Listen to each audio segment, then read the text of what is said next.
Will those in favor of the draft resolution contained in document S/2023/773 please raise their hand?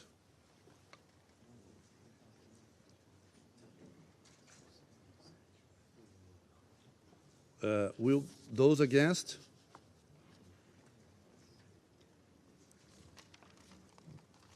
Abstentions?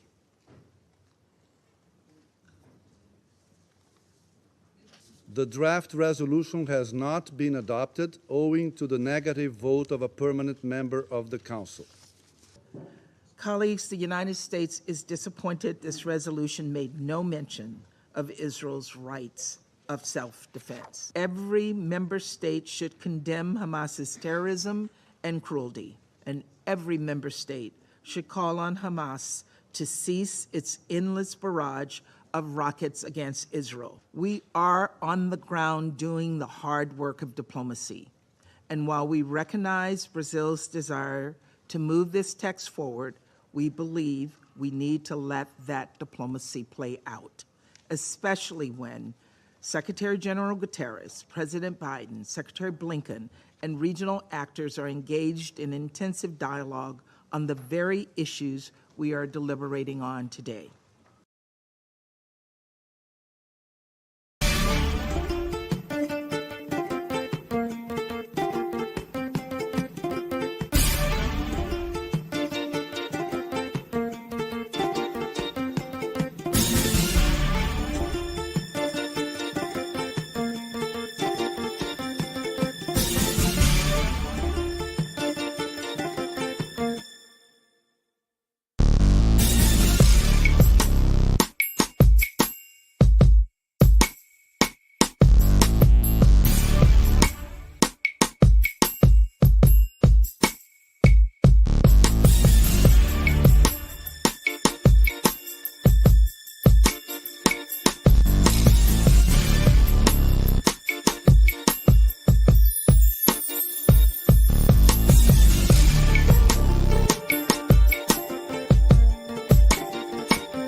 All right. Welcome once again to the Beatzilla PDX official show. I am your host, Beatzilla PDX officially. And this is the midweek report, news break style or edition, shall we say. With that being said, we are live. We are here live once again. Hopefully everybody has had a good week. It has been a week since we have last been here together. And it is good to see y'all in the house early. So, as y'all are coming in, please hit that like button. Hit that like button, family. And go ahead and share this. Share this on your social media if you would. Subscribe to this channel if you have not already done so. And you can also become a member of this channel as well. So also hit that notification bell. Hit the word all. That way you'll be notified anytime this channel goes live or a video was premiering or uploading. So again, with that being said, you are tuned in to the Beatzilla PDX official show. I am your host, Beatzilla PDX officially. So let's see who we have in the chat thus far. Y'all see what we were talking about tonight. Wars, invasion, and lies. Failing strategies. And it's playing out right before our very eyes, ain't it? So let's see who we have in the house. So we will get to this broad broadcast rolling on. Eric Bama Boy Adams is dipped in Sambo sauce. Yes, indeed, in the mix radio, he is. Very much so when he's trying to swim his way out, ain't he? Thank you for being here. We have our sister Judah Queen in the house. Thank you for being in the building as well. As always, salute to you, Black First. And we have our good sister One Who Cares in the building. Welcome, One Who Cares. Appreciate you being here this evening as well. Thank you. Sun Kissed by the Most High. Welcome, welcome, welcome. Thank you for tuning in on this midweek. Black First. And we got our good brother David Boyd in the building from the Bronx. Black First to the Bronx, my brother. I appreciate you for tuning in. Thank you for being here. As well as our other sister from the same coast, Patricia Slade. Jersey City is here. Black First. Thank you, Patricia Slade, for being here and always appreciative of your presence. Black First. Lady Effa, Columbus, Ohio, checking in. Salute to you. Thank you for being here and tuning in this evening. Lady Effa in the house. And also thank y'all for being a member. And we have Lynette Williams, Black First, Montgomery, Alabama. Yes, indeed. Thank you for being here and tuning in. And we have our good sister Tia to you, as she's telling you all before even Nightbot can get on duty. Like, share, and subscribe and support. So I appreciate you, my good sister. Always a pleasure to see you in the building. Thank you. And also thank you for being a moderator.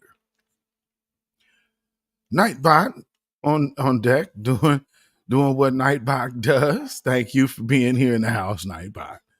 Angelic Elena. Hey, brother Beatzilla moderators, family, and in the chat, Black First. Thank you, good sister Angelic Elena. It is a pleasure to have you in the building. As always, Black First. Thank you. We got RBJ in the house. Done changed it up a little bit. I think formerly Reginald Jeter. Appreciate you. Black First from South Carolina. Appreciate you being in the house. I appreciate that. Yes, indeed. Salute to you. And we have DSM Sinister in the building, slathering all of that Sambo sauce on this bootleg. Man, we have to do it. We got to do it. Thank you for tuning in this evening as well. And excuse me, Night Rider. Salute, bruh, beats, Shalom, Black First, and only. I appreciate you for tuning in. Night Rider, thank you as always. Yes. All right. Okay. All right. So we have got through where the chat is at this point. So the first little thing I want to talk about is it's just interesting how all these things are happening. And when I first made the thumbnail, I was like, oh yeah, I forgot. There's one more story that I have to add to tonight's broadcast. And we're hitting that first because this one is very, very interesting. It's out of San Francisco. And,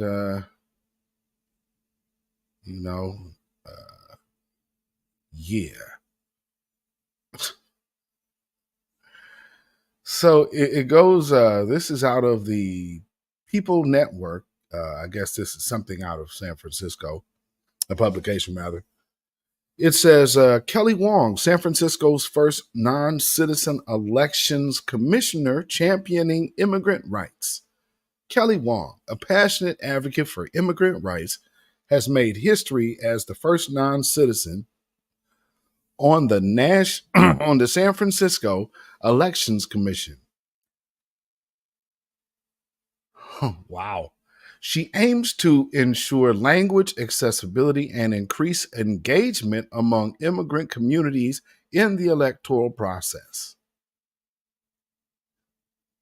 In a historic move for San Francisco, Kelly Wong, a fervent advocate for immigrants' rights from the Chinese For affirmative action, CAA, has shattered a significant glass ceiling by being sworn into the San Francisco Elections Commission. This appointment not only marks Wong's entry into a pivotal role within the city's electoral framework, but also distinguishes her as the first non citizen ever to hold such a position in San Francisco. On a crisp morning in February 2024, amidst the vibrant hustle of the city that prides itself on diversity, Wong's induction into the commission symbolizes a beacon of hope and a representation for immigrants and non-English speaking voters across the city. Wow. Wong's journey from a Hong Kong immigrant to a trailblazer in one of America's most progressive cities is a testament to her unwavering commitment to inclusivity and justice. Having dedicated her efforts at the Chinese for affirmative action since 2022, Wong's advocacy has primarily focused on amplifying voices of the marginalized communities within the electoral processes. What does that exactly mean? Anyway, reading on. Her appointment comes at a crucial time when the call for a broader representation and engagement among immigrant communities has never been more pronounced. With a clear vision, Wong is set to tackle the challenges head on. Her goal is to ensure that voter materials are not only available, but also accessible in multiple languages, thereby dismantling language barriers that that have historically disenfranchised non-English speaking voters. Moreover, Wong plans to spearhead initiatives aimed at providing comprehensive political education, all while maintaining the neutrality essential for fair elections. Representation matters, and my role is to ensure that every voice is heard, every voice is counted, Wong stated, emphasizing the importance of her mission. This next part is titled A Step Towards Inclusivity. Says the significance of Wong's role extends beyond her personal achievements, signaling a broader shift toward inclusivity within San Francisco's political landscape. In a city where immigrants constitute a substantial portion of the population, Wong's representation on the Elections Commission sends a powerful message about the city's commitment to embracing diversity at every level of governance. Her focus on increasing engagement with immigrant communities is expected to boost voter turnout, thereby enriching the democratic process with a wider array of perspectives and voices.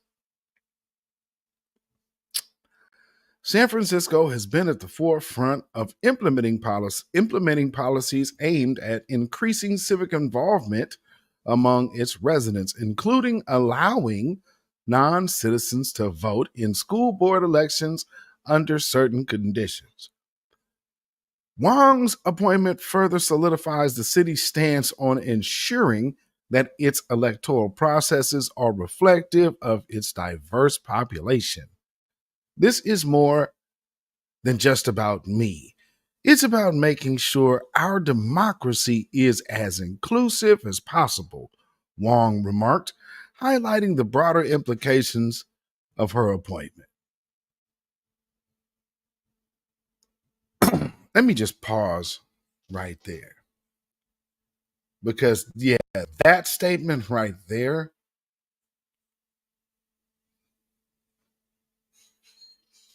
we're talking San Francisco, right? We're talking about San Francisco, correct? Now, never forget, supremacists take both sides of the argument. And There's two faces on your screen right now that represent two sides of the same argument. But one thing is for certain, both of them are advocates for their own group.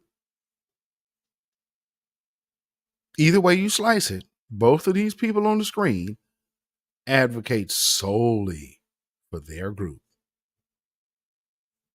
Now, they may work their way in on some kind of diversity, hustle, and scheme.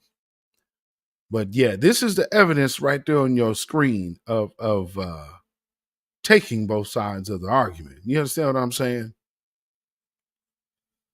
Let's see. It goes on to say, let's see. Communities. Where was I at?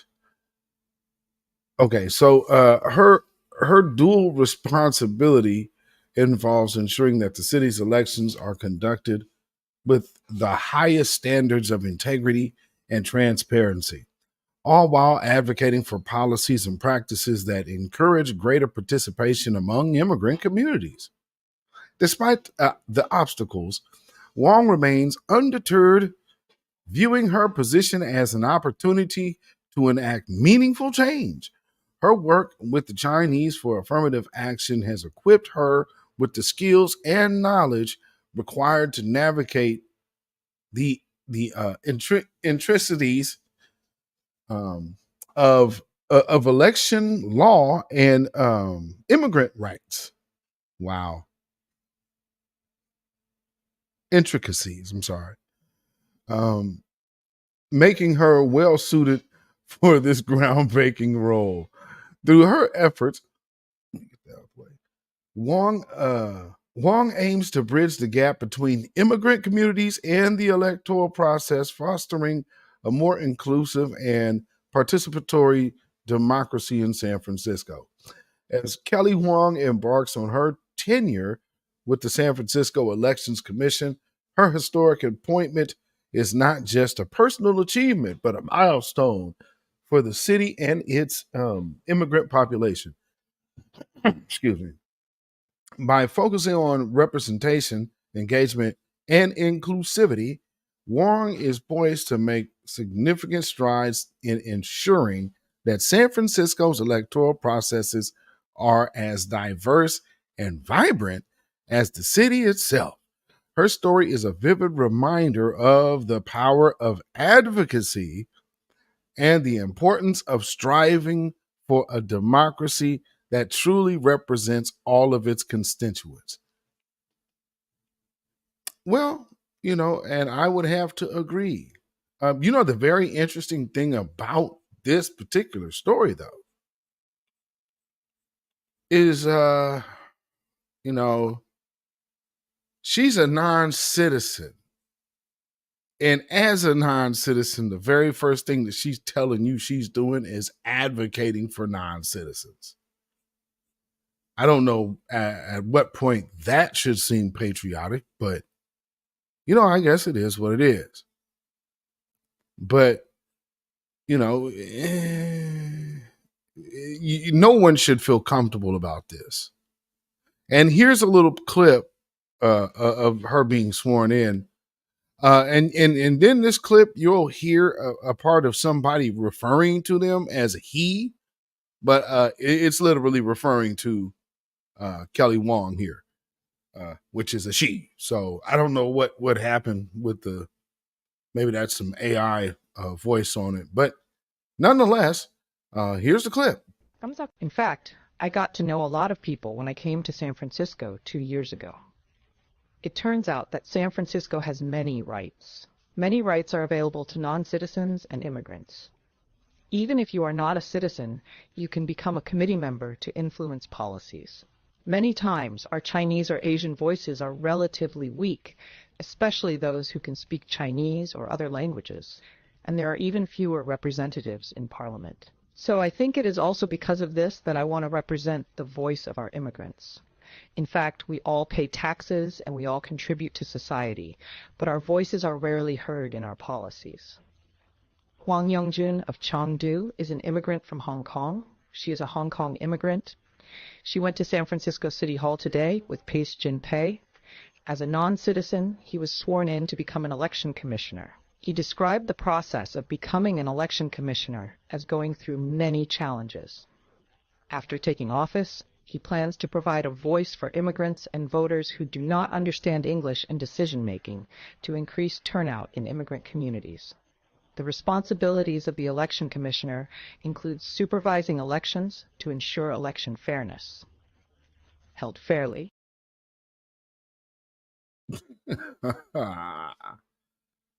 Oh, Lord, oh, Lord. Blueberry Muffin in the house. I see you. Thank you for being here as always, my good I-5 sister. Yes, indeed. Oh, yeah, but y'all in the South right now, ain't you? But salute to you, Black First. Black First, thank you for being here as always. Oh, my goodness. So, I mean, what y'all think about their story? I mean, you know, I see what Lady Effa said, the insanity just won't stop. I mean, this is not what you shouldn't look at this as being something to take pride in. I mean, we don't have a country. Citizenship defines a country. I mean, this is insane. The craziness of it is just out of hand. And then they're gonna tell us that we're wrong. You're literally showing them, and look at where they're going. Look at where they're going.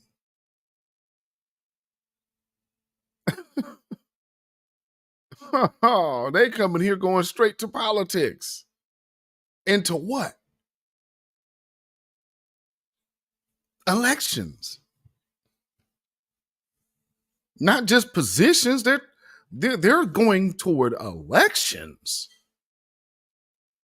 Man, if that's one thing they did learn, coming over here playing with these folks. Cynthia Newman in the building, thank you for being here. Yes, indeed. Thank you. Oh, my goodness. My goodness. Blueberry Muffin with the super sticker. Thank you so much for the super sticker. I appreciate that as well. Peace, power, blessings, and protection be up on you and yours. Wow. This is nuts, ain't it? This is really crazy. And they're really proud of it, but I mean, man, this speaks to a whole different issue.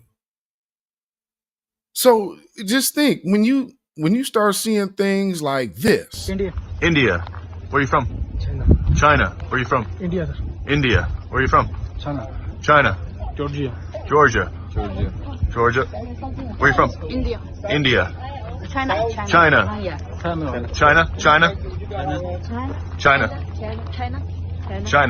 are you from? Georgia. Where are you from? China. Where are you from? Ecuador. Colombia. ¿De dónde son? Colombia. ¿Todos aquí de Colombia? ¿De dónde son?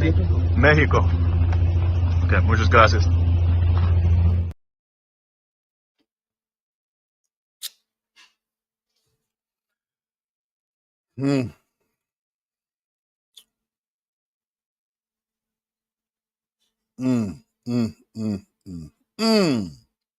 This country is doomed.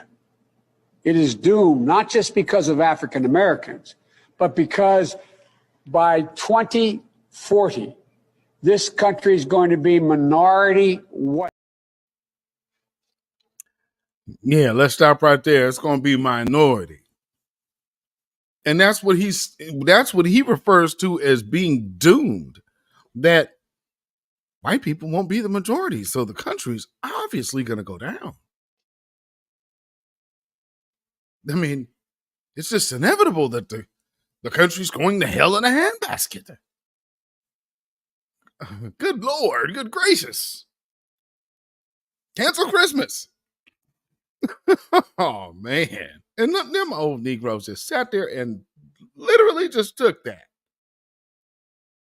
Ought to be ashamed of themselves. Just literally sat there and took that. I mean, I guess he's right. I mean, he is the president now. This is how it's just going to be, I guess,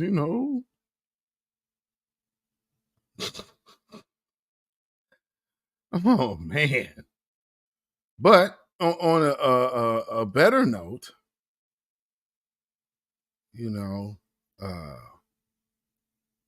there is, let me get this story up here. There is a story coming out of Oklahoma. And is this it? Because there's actually two. Okay, here we go.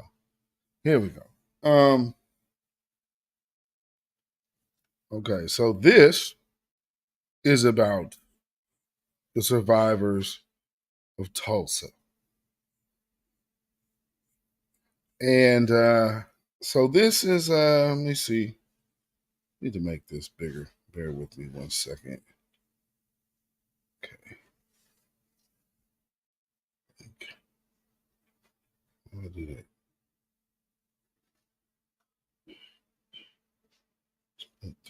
Exit. Okay.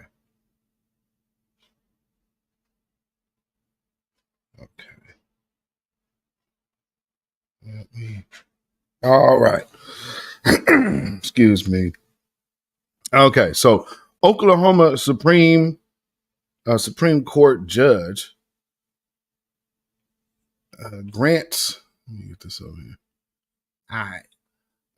Grants hearing in Tulsa race massacre as survivor's reparation case. And I think this story I just seen this today. This just came out about 13 hours ago. So this story came out this morning.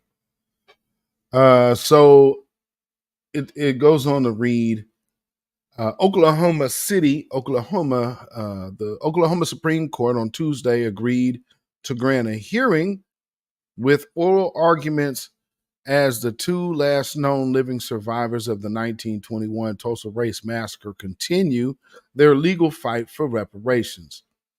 In 2020, Tulsa Race Massacre survivors Viola Ford Fletcher, 109, and Leslie Benningfield Randall, also 109, along with recently deceased World War II veteran Hugh Van Ellis, 102, launched a historic lawsuit seeking restitution for the horrors they endured as children and in the years since. Excuse me.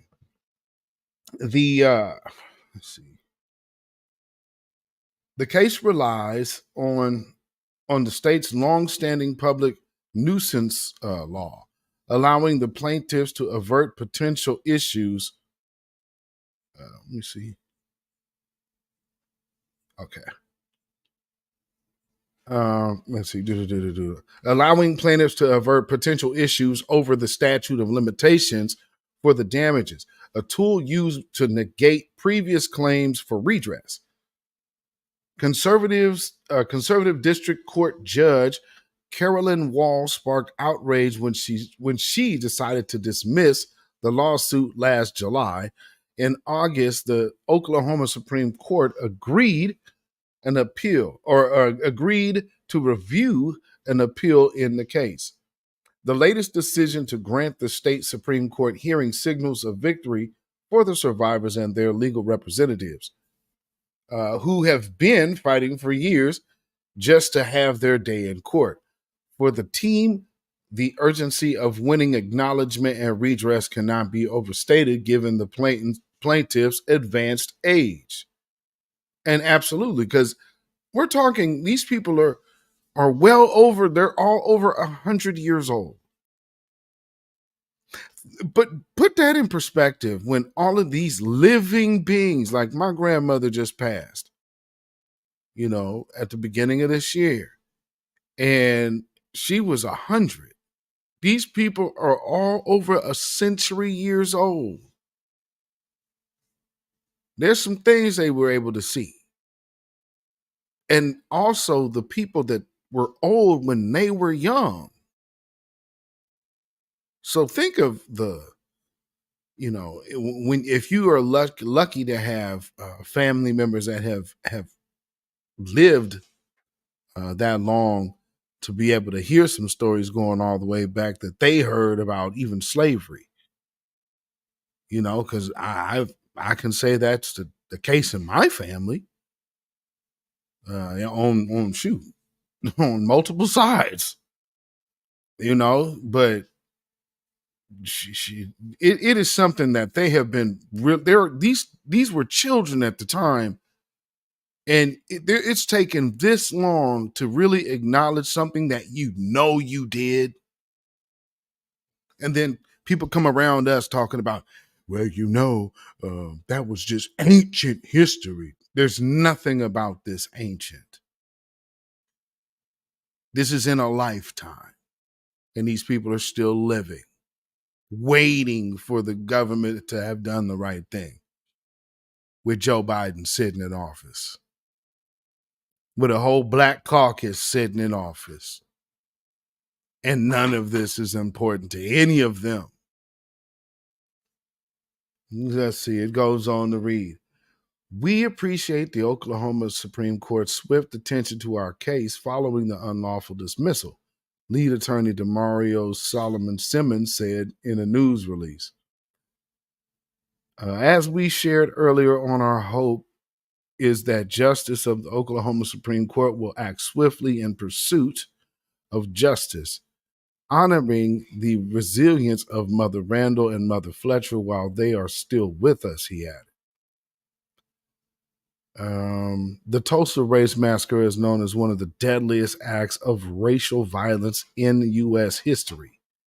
Over May 31st to June 1st, 1921, a white mob killed hundreds of Black Americans in Tulsa Greenwood district known as Black Wall Street. Attackers decimated thousands of buildings and homes in their murderous rampage, and even dropped firebombs on the community from the decommissioned U.S. military planes. After the massacre, authorities immediately sought to cover up the crimes by destroying police records and burying bodies in unmarked mass graves. The survivors and Greenwood descendants have not received any compensation since the coordinated white supremacist assault.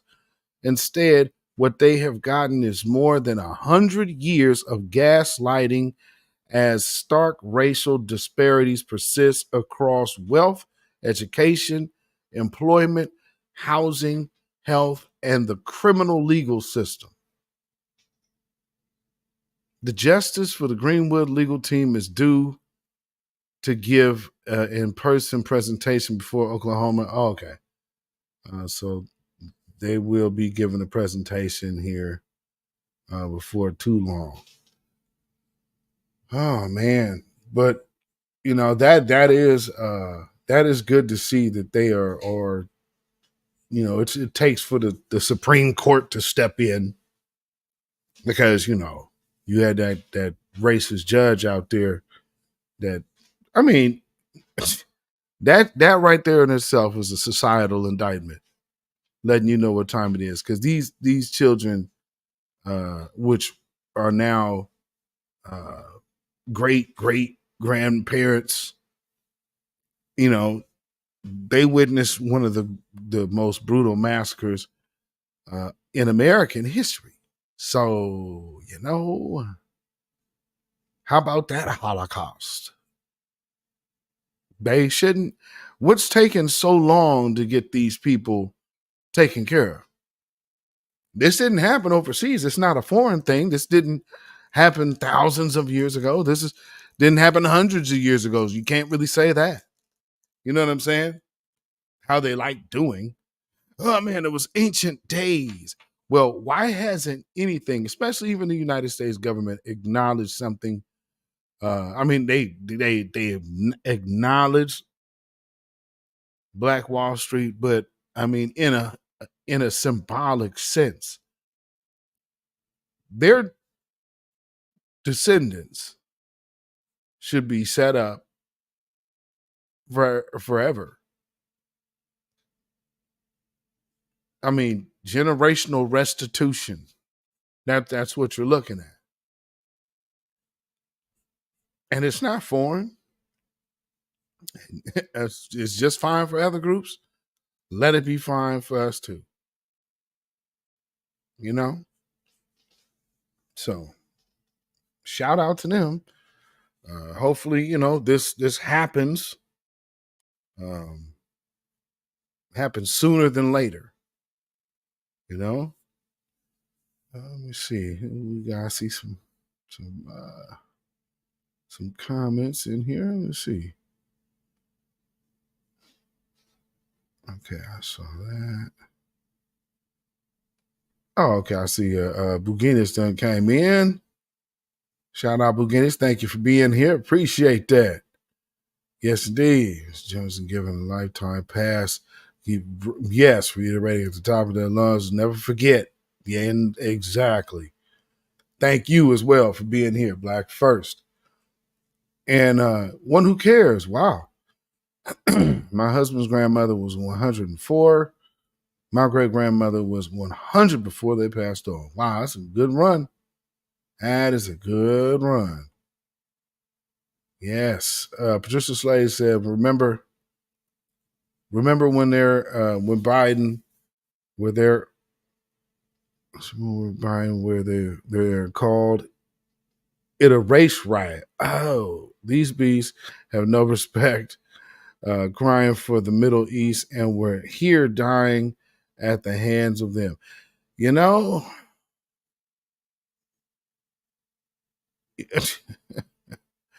I vaguely remember that race riot comment from Joe Biden. I vaguely remember that. But yeah, I mean, again, it's not going to be. He has no ability to kind of hide. You know, he doesn't have the filter on his tongue anymore. So I mean, he just lets it rip. So his that lets you know how ingrained it is for him to be just inherently anti-black. Now there's where's this other? Let's see, where's that other window at? Where's that other window? Is it here? No. Wait, bear with me 1 second. All right, there it is. Okay. So staying in Oklahoma, this is a very interesting story. The Cherokee Nation seeks equality for freedmen under Major Crimes Act. And that's something I found. I was like, oh, okay, well, that's very interesting. Let's see. And this is staying in Oklahoma. The Cherokee Nation is lobbying Congress to address justice system inequalities for freedmen descendants, a result of the 2020 McGirt decision in the Supreme Court by changing the Major Crimes Act. Hoskin made the announcement at a Black History Month celebration on February 16th at the Greenwood Cultural Center in Tulsa. He discussed his plans further at a luncheon this week at Bramble Breakfast downtown. Quote, in the Cherokee Nation, all citizens are equal, and we have different we have different descendancy, he said at the lunchroom. So if you're a Cherokee citizen, you might be a descendant from a Cherokee family that goes back to the time immemorial. Or in the case of Cherokee citizens of freedmen descent, the descendants of the people who were enslaved by Cherokees under our laws. The Cherokee Nation has more than 15,000 citizens of freedmen descendants enrolled. Hoskins said that the Cherokee Nation is now in the era where all the descendants have equal citizenship. He said they are aiming for embracing equality, not only on paper, but the spirit of equality, reflecting it in their laws and investments. The biggest issue of equality for Black freedmen descendants today relates to the criminal jurisdiction under the McGirt case. The McGirt decision gave tribal sovereignty to tribal nations, ruling that criminal cases involving tribal citizens on tribal lands should not be tried in state court, but rather tribal court, unless the crime falls under the majority or the Major Crimes Act of 1885, in which it would be tried in federal court. The Major Crimes Act treats Cherokee citizens as separate from the Black freedmen, since the McGirt decision appeals to the Major Crimes Act. This means that the jurisdictional rules under the McGirt do not currently apply to the descendants of Black freedmen. Quote, the law does not treat a Cherokee citizen of freedman descent the way it treats the way it treats every other Cherokee citizen. And it's just intolerable. It shouldn't be that way. I don't think it was intentional on the part of the United States.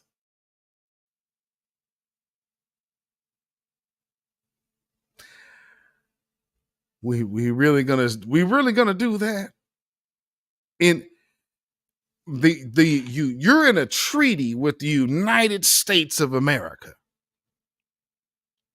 You don't think that they knew that they were excluding the Black freedmen? I don't know about that. No, I'm pretty sure that they were well aware that they were excluding the Black freedmen. I mean, for instance, what are we just looking at? How many of these people also are descendants of those same Cherokees? These are freemen we're talking about. So it ain't like, oh, well, I don't think it was intentional on the part of the United States, but it is the effect, Hoskins said. No, the United States was very, very clear on why they wanted to separate a whole nation, and you're splitting citizens of a nation is what you're doing. Simple as that.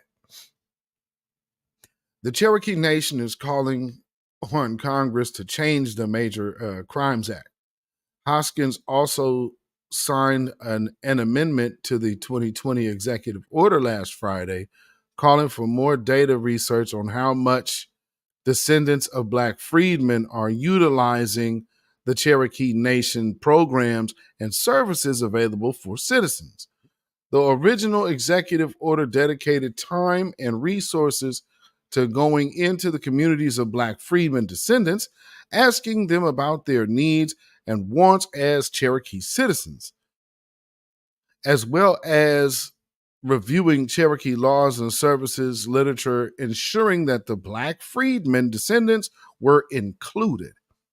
We, like them, Black freedmen descendants, we'd like them, Black freedmen descendants, to participate in the things like education programs, career services, programs, housing programs, said Hoskins. He said they are doing all they can they're doing all they can to acknowledge that the Cherokee Nation enslaved Black people under their law and are apologizing for it. Quote, then doing more than that, taking real steps at reconciliation. And I feel proud that the Cherokee Nation stands for that.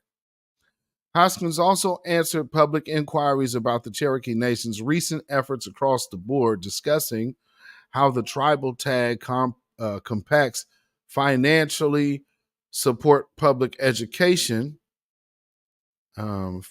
Compacts financially support public education, I guess, and how the Cherokee Nation supports hungry children through the summer EBT program and their ongoing efforts to get Cherokee politician Kim Teehee into Congress.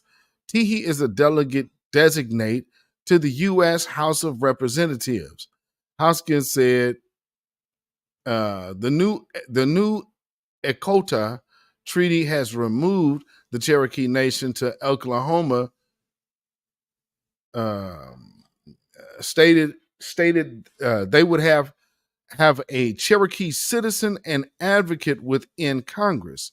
The tribal nation is still pushing for this promise to be upheld. Wow. Wow. Go figure. Go figure. So I guess that's pretty much all of that story. Yeah, that's it. So that's something that is a good move on the Cherokee part. I'm sure there are probably a lot of angry supremacists out there that are thinking, how long is that? Hey, they're going to start doing that, then these people are going to start getting ideas. You know what I'm saying? And they're really going to keep pushing this reparations agenda and all this talk. And that's where, people are going to be upset, but let them. Again, we have always, we stick with the theme. Either we could be comfortable or we all can be uncomfortable. Yeah. Bugina's reconciliation, really? Yeah. Those casinos, and yeah, we need to get that conversation of how those dividends, the services of those dividends, play out as well. You know what I'm saying? Yeah, let's talk about the cash. Now, moving on. Let's see where we at here. So, I keep telling you all about these black faces and what they say, black faces in high places. I don't even know if you could call this situation that, because this woman and for those of you who weren't here at the very beginning of this video, the woman is, what is she, the UN ambassador for America? Boy, she a cold piece. And she really gives she gives no F's. They got another good old mammy to get up there and do their bidding. And she goes up there and toes the line for war. Now, these people cannot possibly think that anybody should look at them and say, oh, yeah, you guys are humanitarians. No, not at all. These people are far from that. And so the U.S. blocks the ceasefire. And not that, I'm advocating either way. I'm not advocating for either side. However, I do understand that how war can be a tool of propaganda, and especially a tool to be used against our own interests. Because when we're the loudest voice in the room, things start changing. And so when we're the loudest voice, everybody else starts going on alert, like, hey, these people can actually get something done. And then they're afraid of that, which, rightfully so. You probably should be. Not that you should be afraid that we're just going to come kick in your door and get you. No, but the only thing that you should have to fear is that you have to compete on an even playing field. That's asking for just simply an even playing field scares. So, man, it's so unfair. We're losing everything. No, you're not losing anything. And on top of that, Black folks have, sacrificed quite a bit. It's funny. I heard part of Brother Tariq Nasheed's is the video from his space where he's talking to this white dude who just couldn't handle the truth and just kept saying things and throwing lies out there. Well, this is what happens when you get supremacists that can control the mic. What they gonna do is put their what they want you to hear out there and call it law. Well, we're in a time and day and age where everybody is just not as gullible as they used to be. And that's a good thing. Because at the end of the day, you all really think y'all should be trusting these folks? So I'm going to play y'all something because, again, people will look at how all the players and factors of this are going around, and people are saying, hey, there's a ceasefire. This somehow goes back to Putin. Because Putin has interest in the Palestinian-Israel conflict for whatever reason. And you'll start hearing these things. It's a real weird, twisted idea.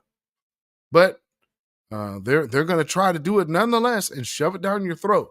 So here is America hiding behind the face and wig of a Black woman to further war for another country's sake.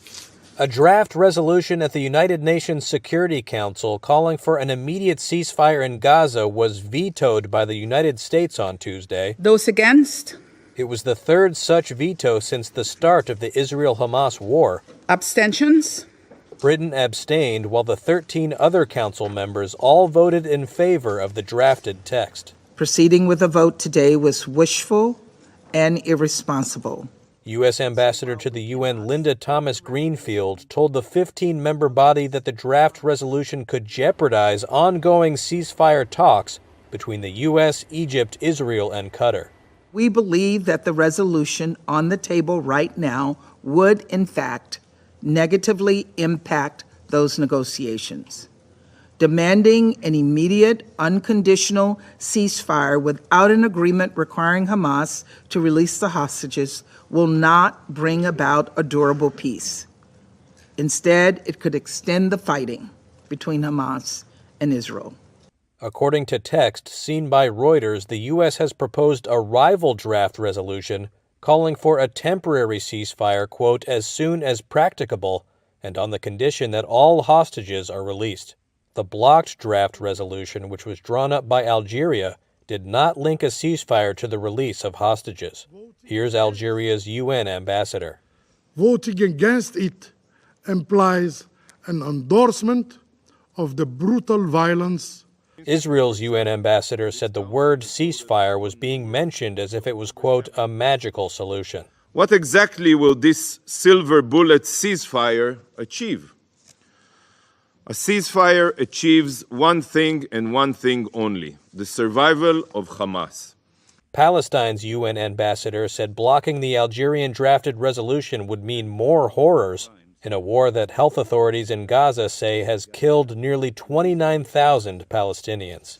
The message given today to Israel with this veto is that it can continue to get away with murder. Outside the UN headquarters in New York, protesters called on the U.S. to back the resolution. Washington traditionally shields Israel from UN action and has been averse to the word ceasefire in any resolution.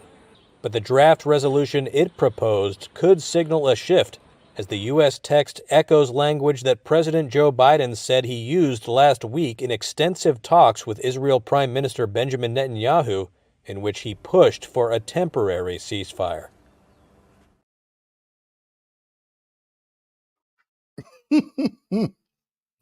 He pushed for a temporary ceasefire. And they were not too fond of that idea at all. Yeah. See, again, this is when you have those buddies over there that, those folks that, will vilify you if you say something they don't like.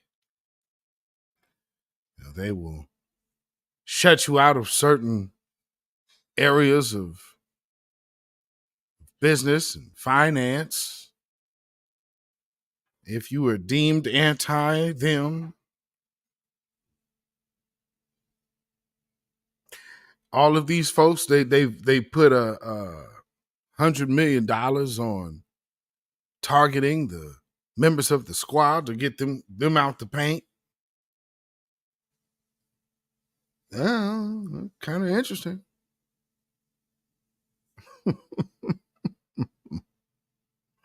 Very interesting. And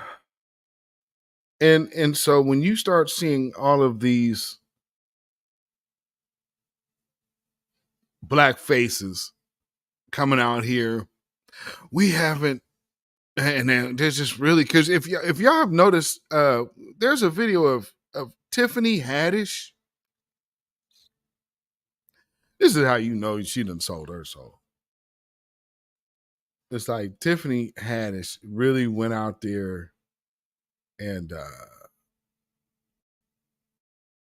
she's going out to Israel for something. She's going out to Israel to learn about something. And, Tiffany Haddish has done taken some hits on the chin. And, some people kind of think that, maybe she's a bit unfunny. I can't necessarily say one way or the other.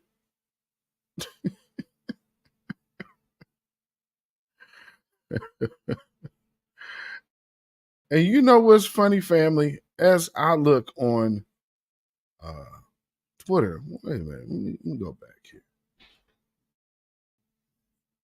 Did I just see AIPAC trending? Oh, I sure did. And AIPAC is literally trending right now. And so, like I said, you got Tiffany Haddish running out here.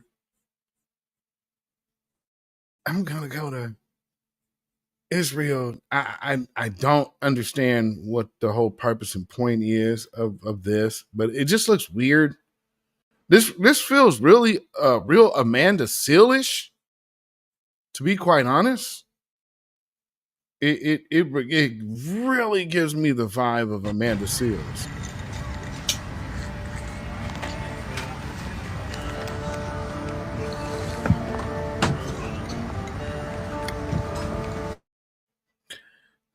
Now, why am I hearing music? Now she's just up here sipping her drink. Airport, baby. Yes, I'm just on the airplane and business class. On my way to Israel.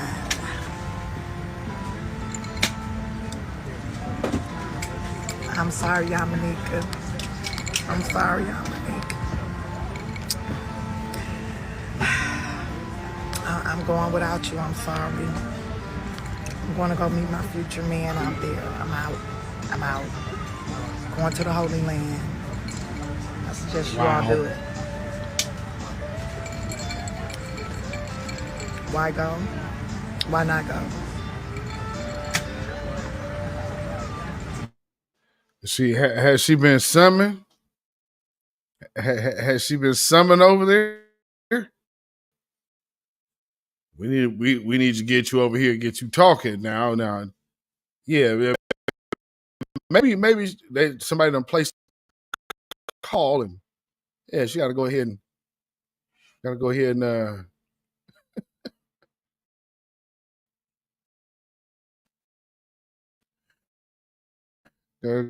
and let you know something. She going over there, yeah, okay, black leaders. Yeah, these black leaders. That's another thing that I want to get to as well about that black leader thing, because that's what they're trying to talk about with Kamala Harris. Is Kamala Harris was talking to black leaders. Now let me speed this up. Can't believe everything everybody's saying to me on the internet. I need to go see for myself. I'm one of those people. I'm sleepy as hell. I'm about to be asleep this whole flight. I've been up all night. And I'm asleep the whole 16 hours. And I'm going to go see for myself. I'm going to go see. I'm going to go see all of it. I'm going to ask questions. See with my own eyes. Because I don't believe everything. You know, social media be saying, I know a lot of stuff on social media be not true. Because, yeah, I didn't even open it. Yeah, I know a lot of stuff be on this social media not true, because I see stuff people say about me, and I live my life. I'm living my life, and I'm like, that's not what I said. That's not true. So, before I get to speaking on stuff, because I've heard from people that live there on both sides of the gate, now I'm going to go see. This is not champagne. Champagne, first of all, don't come in a cup like this. Damn. That's a little Caesar salad right there. Okay, so she's going to go experience and see it for herself. And then she'll know what it's all about, what's really taking place in the Holy Land. Are you kidding? Antithesis in the house. Thank you for being here. Wow. Yeah, Patricia Slade, Tiffany has lost her mind, a little bit of her mind.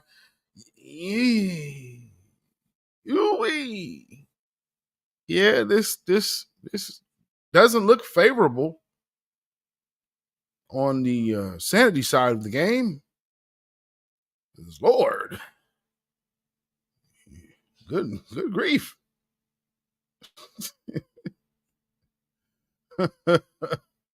Man. Oh, Lord. Okay, so moving right along. Let's see. Oh, I guess Joe Biden has he's went ahead and forgave some debt, some student loan debt. I'm not sure who all that affects, but if it's one of y'all in the chat, let me know. That's something that I would like to know. So he today, I guess, could pull some executive orders to go do that. So let me get this on here. Let's see if I can get this on the screen. Okay. So yes, let me get this on here. So this is Joe Biden's speech. I guess, you know, they're going on their let's talk to the Negroes, the handpicked up and coming shills. come get them, and talk to them, get a good photo op to where the rest of Black America can say, hey, see, Joe Biden's playing, he's talking to Black folks, and he did something. See, this student loan forgiveness is helping Black people. See, that's something specifically for Black people when you know blatantly it's not. But nonetheless, let's hear it.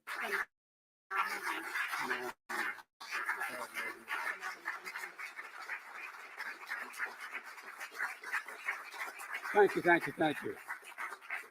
Well, Dr. St. Paul, thank you very much for the introduction. But you're like thousands of others who took out loans from undergraduate school and graduate school, and because you wanted to serve your community, and you have. But in the meantime, that $90,000 you borrowed grew to $145,000, even though you kept paying on a monthly basis. Folks, I'm happy to have been able to forgive these loans, because when we realize and relieve Americans of their student debt, they're free to chase their dreams. And Doc, you got one of your dreams, your baby girl, in a file. By the way, an awful lot of people with student debt are putting off whether they can have a child, whether they can, a whole range of basic fundamental issues. And Mayor Bass, thank you for your part. Wait, Mayor. Thank you. Thank you. It's great to be joined by members of Congress, Alex in the Senate and Sydney in the House. All of that greeting. Hey, I got bless all of my Black friends and all of my Black compadres in here. And you guys had student loan debt, and okay, let's get past that. Let's get to it, Gramps.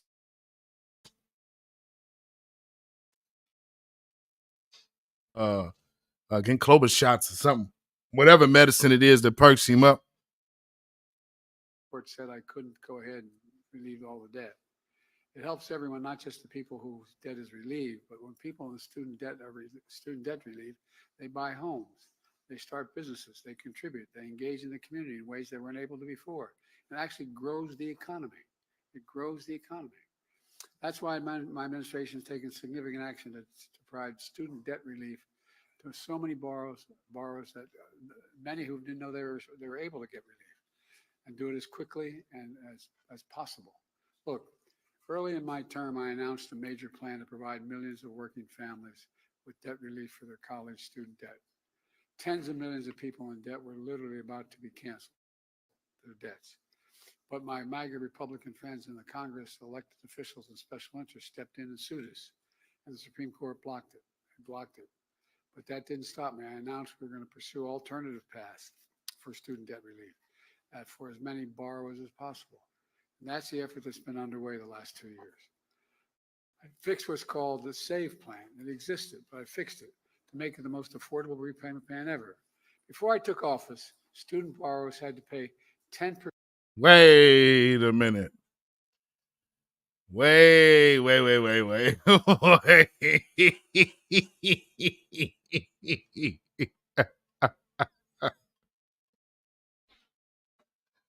How you sitting in front of a student, canceling student debt, and then the very first thing that you're talking about in your plan has to do with a payment plan?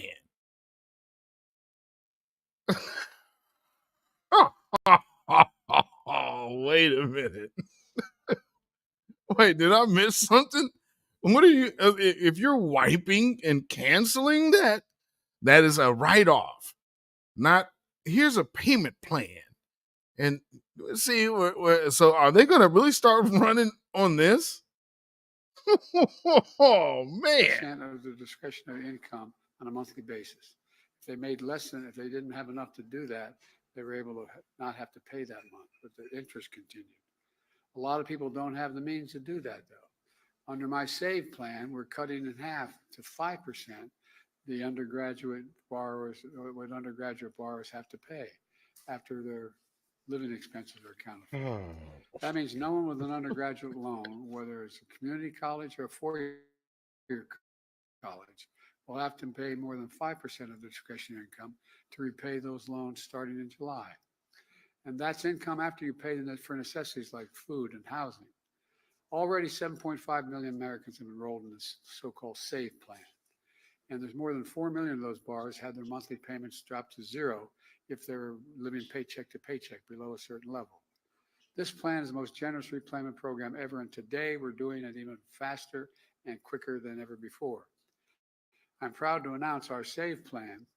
We are immediately canceling the debt loans for over 150,000 borrowers, nearly 6 months ahead of schedule. Starting today, we're canceling student debt for borrowers who are enrolled in the SAVE plan and have been paying student loans for as little as 10 years. Well, that's so that's a certain targeted group. And so you've had to already have been in debt for 10 years. What about the people who have a shorter period?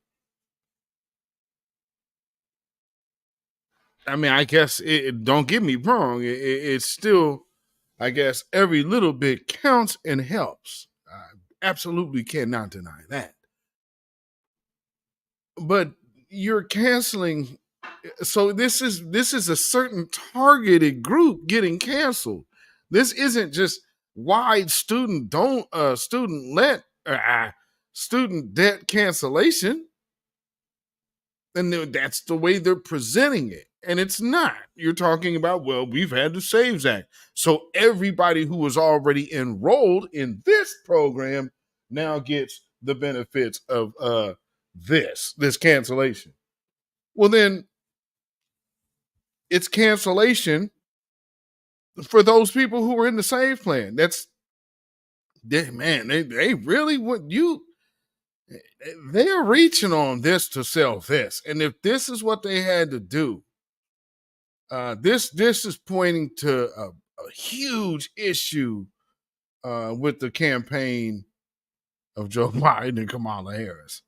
If this is it, these folks is in trouble, and they know they in trouble. This is what this is saying.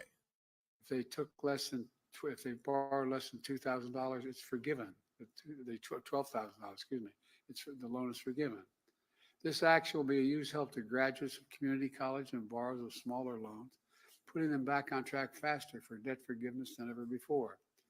This builds on other progress I've made in canceling student debt for close to 4 million Americans through various actions. For example, we fixed what was called the Public Service Loan Program, Loan Forgiveness Program, which was designed to make sure that school teachers, firefighters, law enforcement officers, social workers, public servants get their student loans forgiven if they make payments for 10 years in a row and 10 years of public service at the same time. And when I took office, there were 7,000 public servants who had taken advantage of this program and had forgiven. But thanks to the reforms we made in the program, now there are nearly 800,000 have had their debts forgiven. 800,000.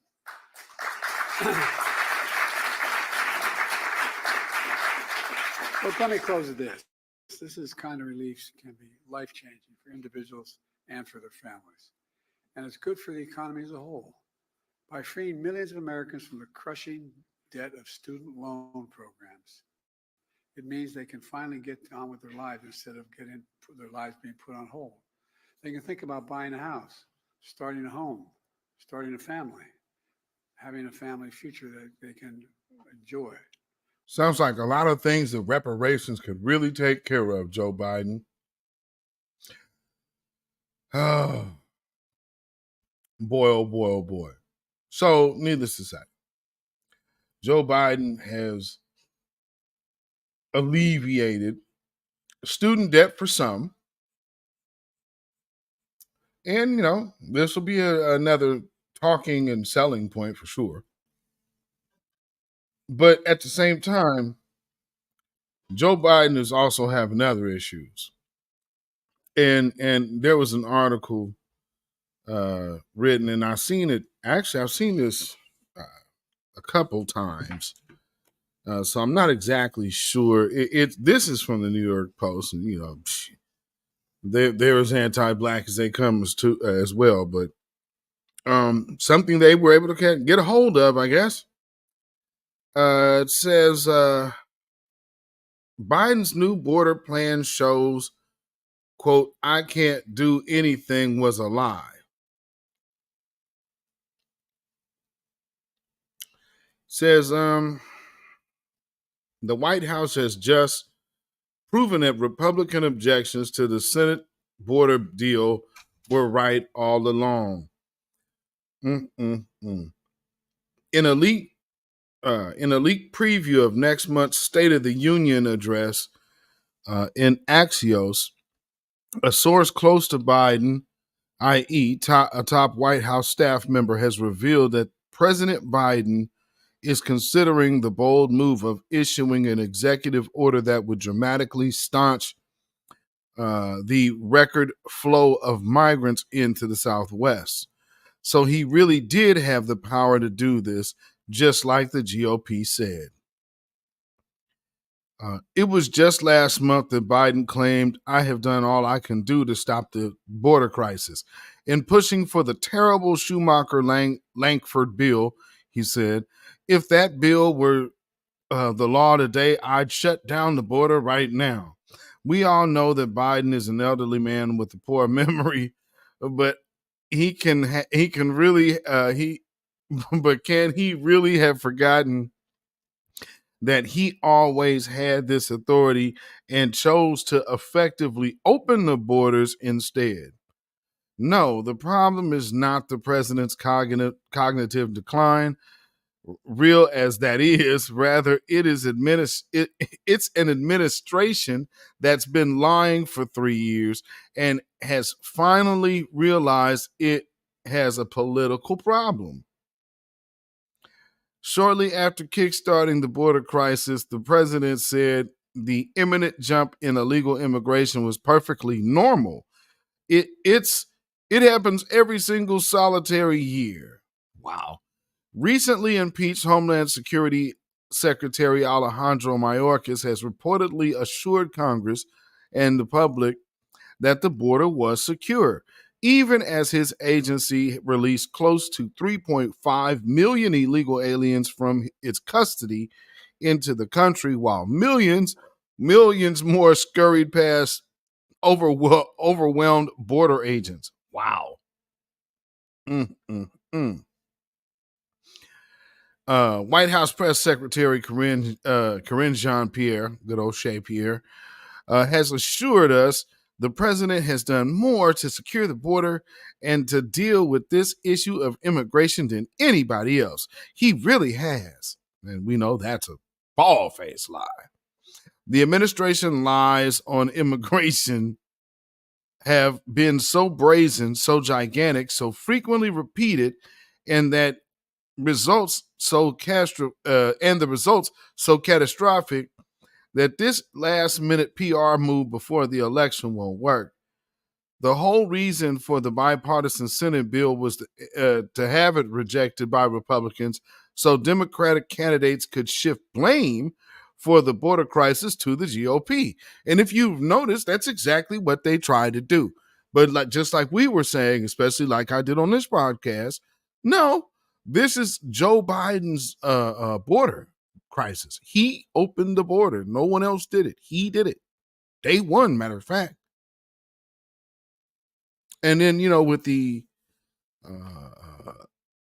him giving money to the HBCUs while the rest of it goes unnoticed that the rest of the Democratic Party just let their funding lapse in the first place. But okay. Let's see. Where was I at?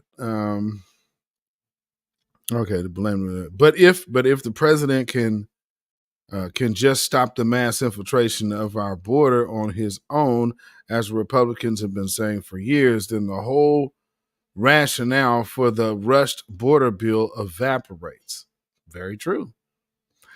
The leak about the president's plans didn't specify what possible executive order would say, or what the possible executive order would say, but the president has always had the authority under Section 212F of the Immigration and Nationality Act to suspend the entry of all aliens or any class of aliens at any time for as long as he wants if he judges to letting him in would be detrimental to the interests of the United States. Well, he definitely should have done that then. And that definitely should be getting done right now, by the way. But he doesn't even have to take such a bold move. He could simply undo some of the 500 plus immigration actions he'd taken over the past 3 years to make it easier for for illegal immigrants to get in and stay. He could, for an instance, detain border jumpers as he's required to do by law instead of letting them go. To show how dramatic Biden's border vandalism has been, in December 2020, the Trump administration's last full month in office, Border Patrol released 17 illegal border jumpers in December. Oh, okay, yeah. They released 17 illegal border jumpers. In December 2023, Biden's policy resulted in the release of 191,142 immigrant. I guess that's the illegal border jumpers. 11,000 times more illegal immigrants let loose. That is insane. Or Biden could pressure our neighbor to the south to restart Remain in Mexico. Or he could restore the safe third county or country agreements that President Donald Trump had negotiated with several Central American countries. He could even allow ICE agents to do their jobs again, reversing the policies that have resulted in a 67% drop in deportations of criminal aliens. A 67% drop in deportation of criminal aliens. That's insane. Whatever Biden's going to do, he better do it soon. January saw close to 6,000 illegal immigrants a day at the southern border, down from the almost unbelievable 10,000 a day in December, but still 6 times more than President Barack Obama's DHS secretary said would overwhelm the department's ability to control the border.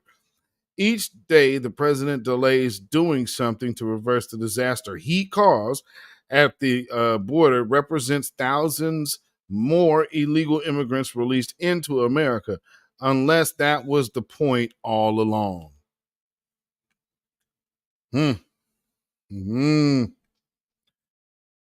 And it really makes you wonder.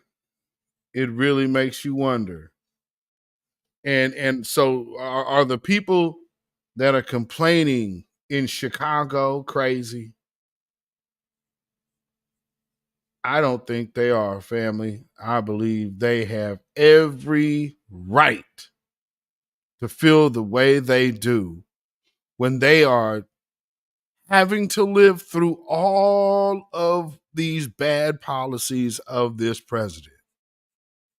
And then they have black bootlicks in their face, skinning and grinning and playing. Very well then. Mr. Clerk, public comments now. The council will now begin the public comment period, which is limited to a maximum of 30 minutes. Each speaker is limited to 3 minutes. Speakers cannot yield or transfer their time to another speaker.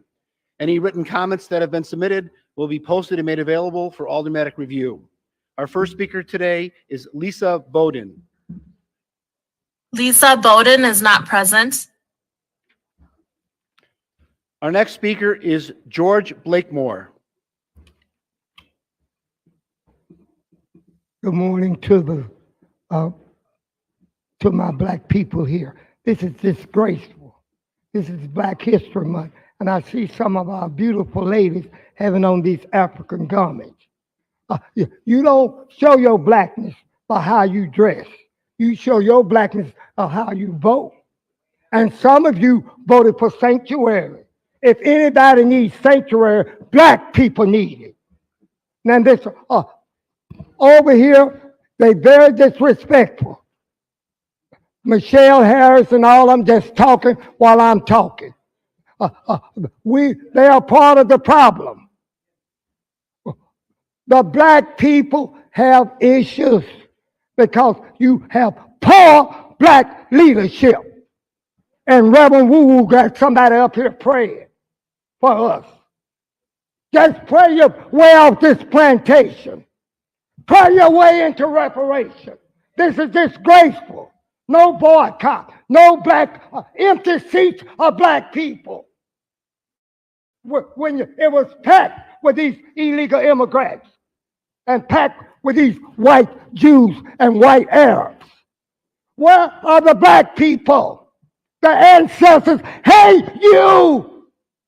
They never knew that you were going to turn out like you are and do what you're doing. You're disgraceful. The miseducation of the black man, Carter G. Woodson said, the miseducation of the black man. And what kind of man did they make on the plantation? Use your imagination. It started with an end. We got to purge ourselves of that and become strong black men and women. You got no representation. Black faces in high places, but no representation. It's sad. Look at here. This place should be packed with black people. You have no pride. You're disgraceful. You to the ancestors. If Dr. King could see this, Malcolm X and all our heroes and sheroes, and Harriet Tubman said, I could have freed no blacks if they knew they were slaves. Don't you know we're still on the plantation? Don't let this fool you. Don't go there. You're not like these white ultimates. You're not like these Hispanic ultimates. You're not like the Asian ultimate. You're a black ultimate. And remember your blackness. Remember where you came from and how you got here. And you haven't got over, looking back, how I got over. You haven't got over the legacy of slavery. You're still on this white man's plantation in a high place. Mr. Blackmore, thank you very much for your comments. Our next speaker is Tuan Sims. Yes, indeed. Yes, indeed. And he giving them that work as they well deserve. I can completely appreciate that. I thought I had these in here. Okay. Yes, I did. Bear with me one sec. Yeah, I'm glad that there's more and more of the people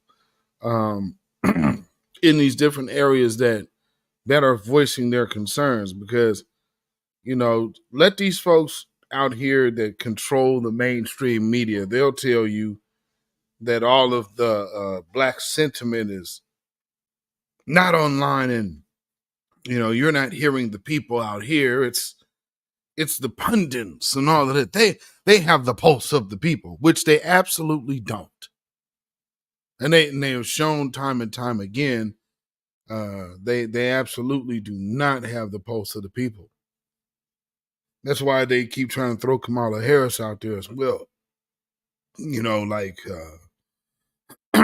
Keep having her go talk to black folks. And my thing about the Kamala Harris thing is they keep trying to pass it off as,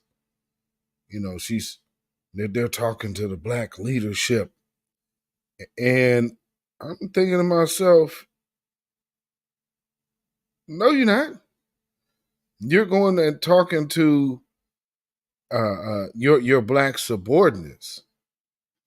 There's a huge difference.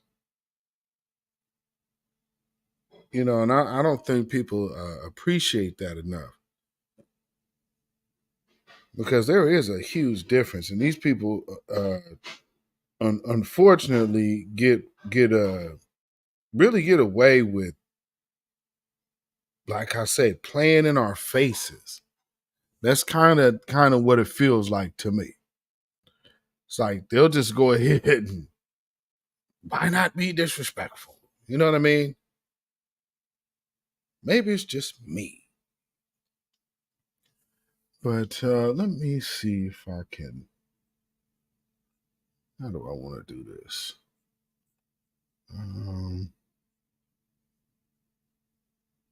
Okay. Are there pictures in here?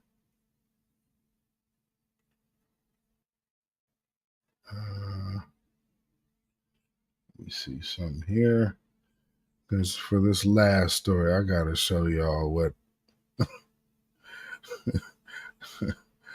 Show y'all what I'm seeing. You know when you see like happy to be there Negroes? I'm so happy to be here. And okay, there it is.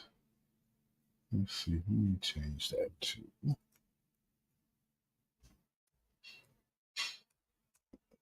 Yes. Okay, let me see if I can get this in here. Because Kamala Harris went and okay, there it is. Kamala Harris went and talked to some black leaders.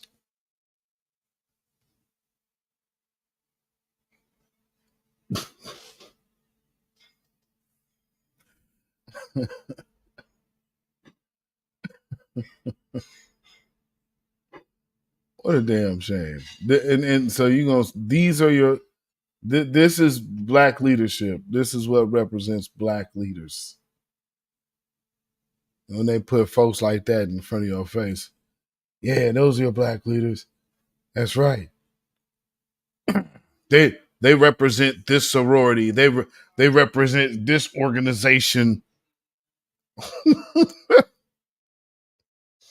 Yeah, this is how they do black folks. Where's that other picture at? I'm trying to. Okay, let me get this stuff in here, family, because I'll load these pictures up. Well, where is it? Okay. Don't. So why don't I see the picture? Yeah, I don't know what's happening here. Okay, there we are. All right. And bear with me 1 second. Oh, yes. And there's something else real quick I gotta show y'all. This little clip. Because the whole issue with what we see coming at us politically, we understand it's funded. And one of the groups that funds the things like this, like we said, AIPAC is trending. And somebody posted a little older clip of people talking about AIPAC,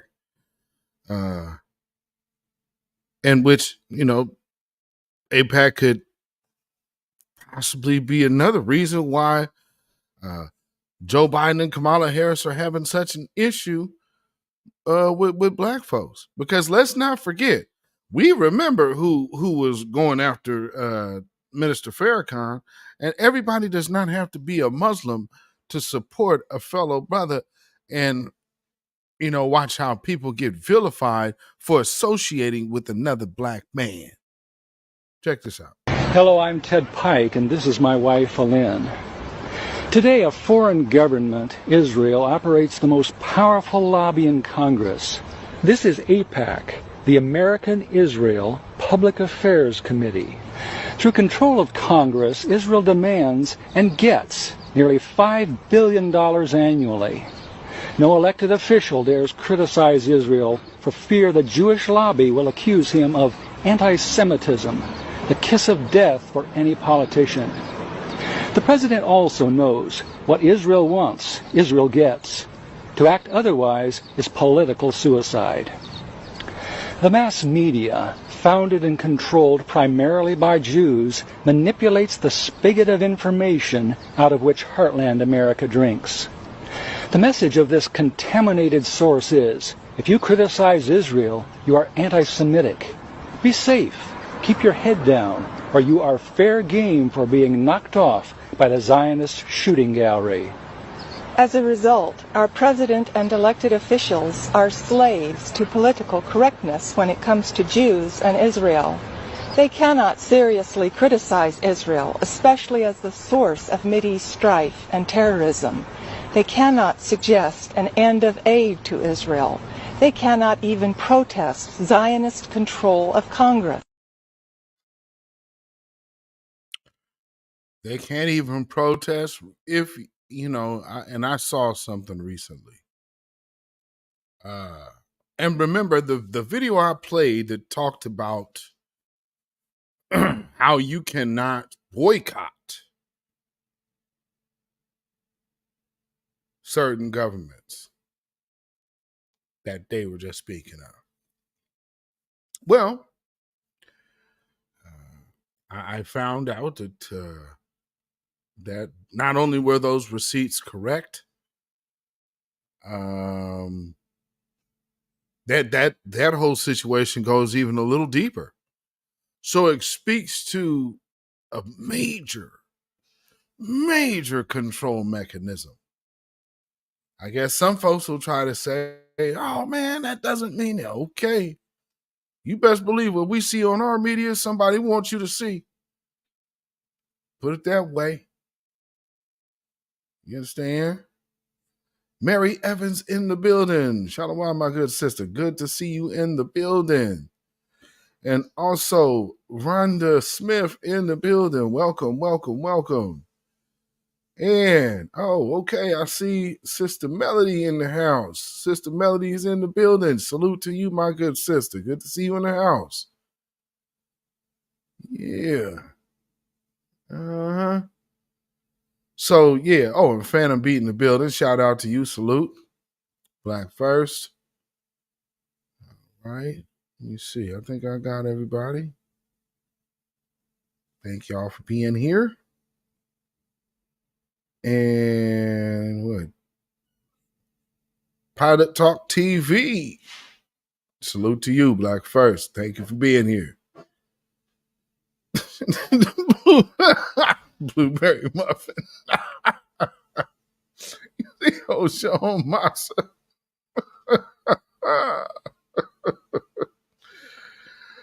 Oh my goodness. Oh my goodness. Whew. Oh. Oh man. So okay, so let me get this other photo here. So this story goes, and this is from the Daily Mail. Kamala hits the campaign trail hard after top Democrats roasted her over Biden's problems. VP meets with black leaders to turn around Joe Biden's dire approval rating with black Americans. That can cost him in 2024.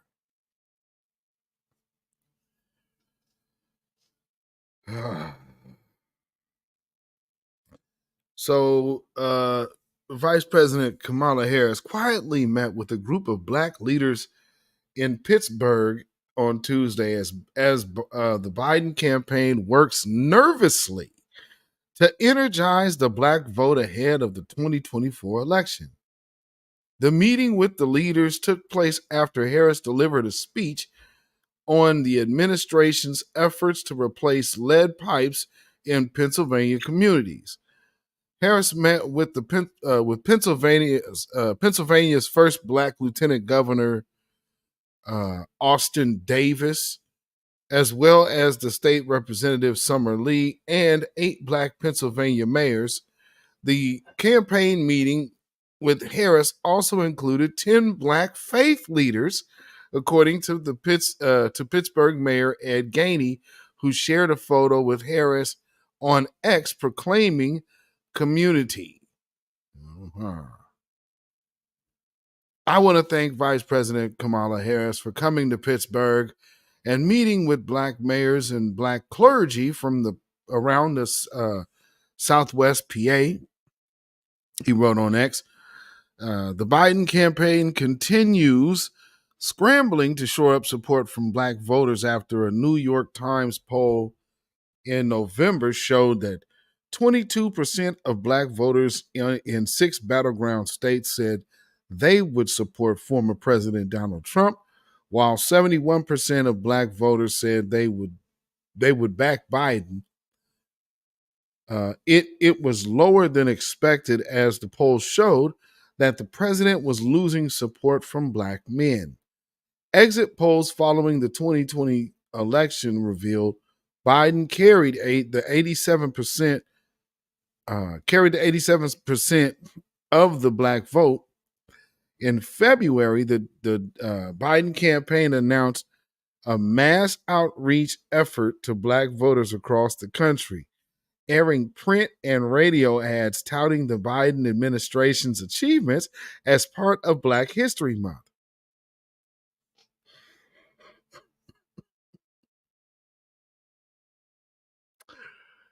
So you're going to tout your administration's achievements during Black History Month. How on earth does that make sense? The narcissism of it all.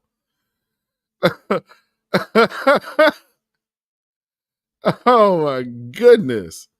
The ads emphasize Biden's commitment to diversity in his administration.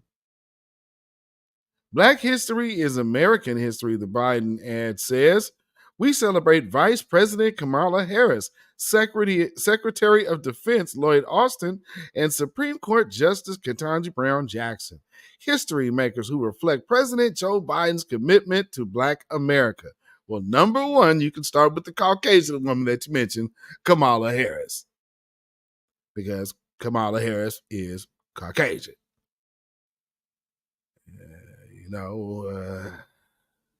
There's that part.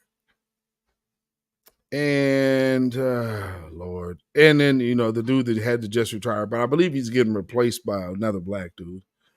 And then Ketanji Brown Jackson. Yeah, I'll say she's a history maker, all right. The history that she's actually had her hands on screwed over other black folks who were racially targeted by an anti-black racist. Biden continues facing tough polling numbers in swing states. A Michigan poll released Wednesday shows Biden trailing Trump in a head-to-head matchup with only 41% support to Trump's, or 41% support to Trump's 45%. Wow. A pair of Emerson College polling the Hill surveys released Wednesday shows Trump leading with 48% to Biden's 42% in Georgia, and leading Biden 47% to Biden's 44% in South Carolina. The Biden campaign is increasing the number of Harris events as she tries to assert herself on the campaign trail. In recent weeks, Harris has quietly hosted more listening sessions with alarmed Democrats leaders about the direction of Biden's 2024 re-election campaign. Top Democrat governors criticize Harris that the Biden campaign messaging on abortion and handling of the migrant crisis is their failure to reach young voters. Now, right there, think about that whole abortion thing.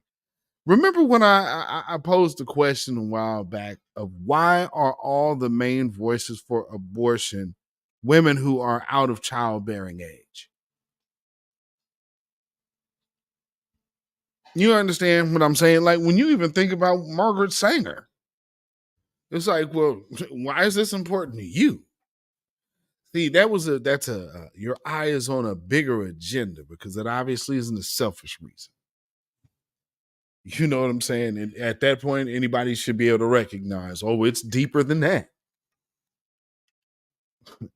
It's way deeper than that. So let's see. Da, da, da, da. Harris also hosted prominent black celebrities to the vice president's residence for a campaign conversation, including comedian D.L. Hughley, film director Spike Lee, rapper Fat Joe, and actor Don Cheadle, and, and broadcaster Roland Martin, according to CNN. Well, if you wanted to officially lose, but who are the people that we really gotta see? If you don't start speaking to black issues now, if you got Roland Martin in front of you, because he know who he's combating out here, and he's so if they come out and try to make some weird pivot, and go around what the grassroots have been saying, then that lets you know right off the rip that they are against your empowerment. And nobody has to say nothing. We could just point back to this. So I'm not going to sit here and say I'm going to do something that's only going to benefit black people. No. Okay, so Harris' effectiveness on the trail is also blunted by her low approval ratings, even lower than Biden's.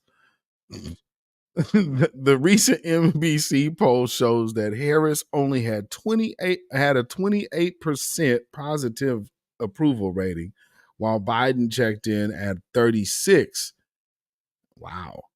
The relationship between Harris and Biden grew awkward in the first 3 years of their administration, as Harris demonstrated she was unwilling to take on tough political issues for the president, and Biden's advisors grew less trusting of her political instincts. The campaign has sidelined Harris to areas within her comfort zone, with her rallies focusing on black voters, women concerned about abortion rights, and college-age voters. At the same time, prominent black voices have dismissed Biden and as uninspiring, and Harris is ineffective in driving black support to the polls. Charlamagne tha God, a co-host of the Breakfast Club radio show, said Harris had failed to meet his expectations in her first 3 years as vice president, but that I don't think it's too late for her to pivot. I'd like to see her going on outlets like Fox News. I'd like to see her going in there and mixing it up, he said. That would be a disaster. That would be an absolute disaster. If she ever tried to do something like that, she would be totally embarrassed, and that would pretty much be the end. And so that's pretty much the end of the article.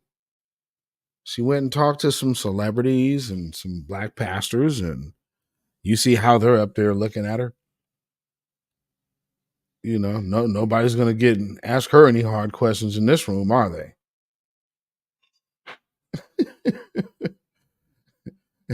Nobody's asking her any hard questions in this room. You got to be kidding. No, that's not happening. That is not happening. So, needless to say, with all of these things we got going on, there is still situations even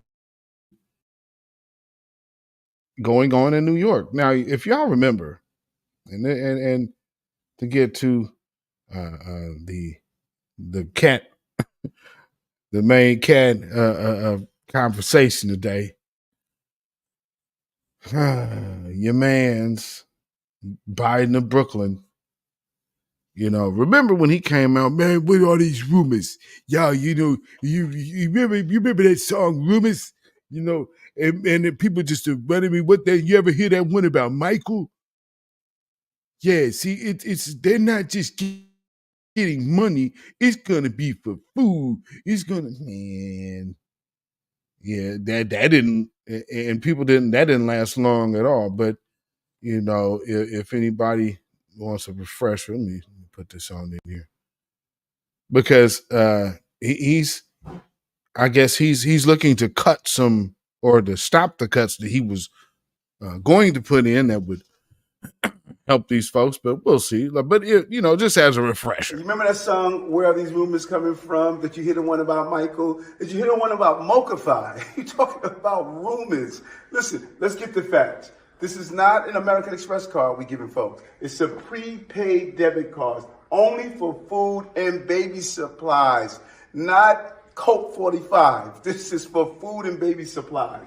It puts money back into local economy like bodegas, grocery stores, and supermarkets. We don't want people buying food outside the city, right in our local economy, local hiring.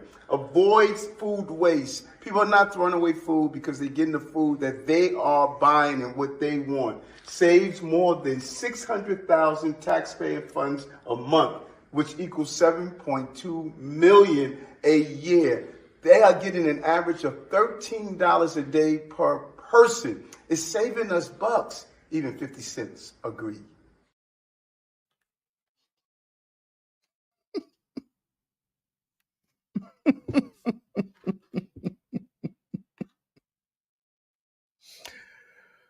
Oh, boy. What a difference a few days makes, though, huh? Yeah, listen to these rumors. Listen to these rumors. Okay, well, let's hear how plans have changed. That major news from the New York City mayor's office. An exclusive interview. Mayor Eric Adams reveals he's cutting city spending on the migrant crisis by an additional 10% on top of the 20% in cuts he had already announced. Yeah, and he says all of those citywide budget cuts have now been canceled. Our NJ Burkett sat down with the mayor this morning for that exclusive interview. He joins us now from City Hall. NJ. That's right. Migrants will mean more money for city services. Yes, Mayor Adams says he is slashing funding for asylum seekers and counting on better than expected tax revenue. City agencies got the call about an hour ago that another round of drastic cutbacks to city services will not happen. You're not going to see some of those draconian steps that we were going to have to take that's getting in the way of the cleanliness and the safety of our city. So you say it's good news? It's great news. Mayor Adams says New Yorkers should feel relieved. After 2 rounds of punishing budget cuts to all but the most essential city services, the budget is stabilizing, and a planned 3rd round will no longer be necessary. What does it mean for New Yorkers? How should people look at this, Mayor?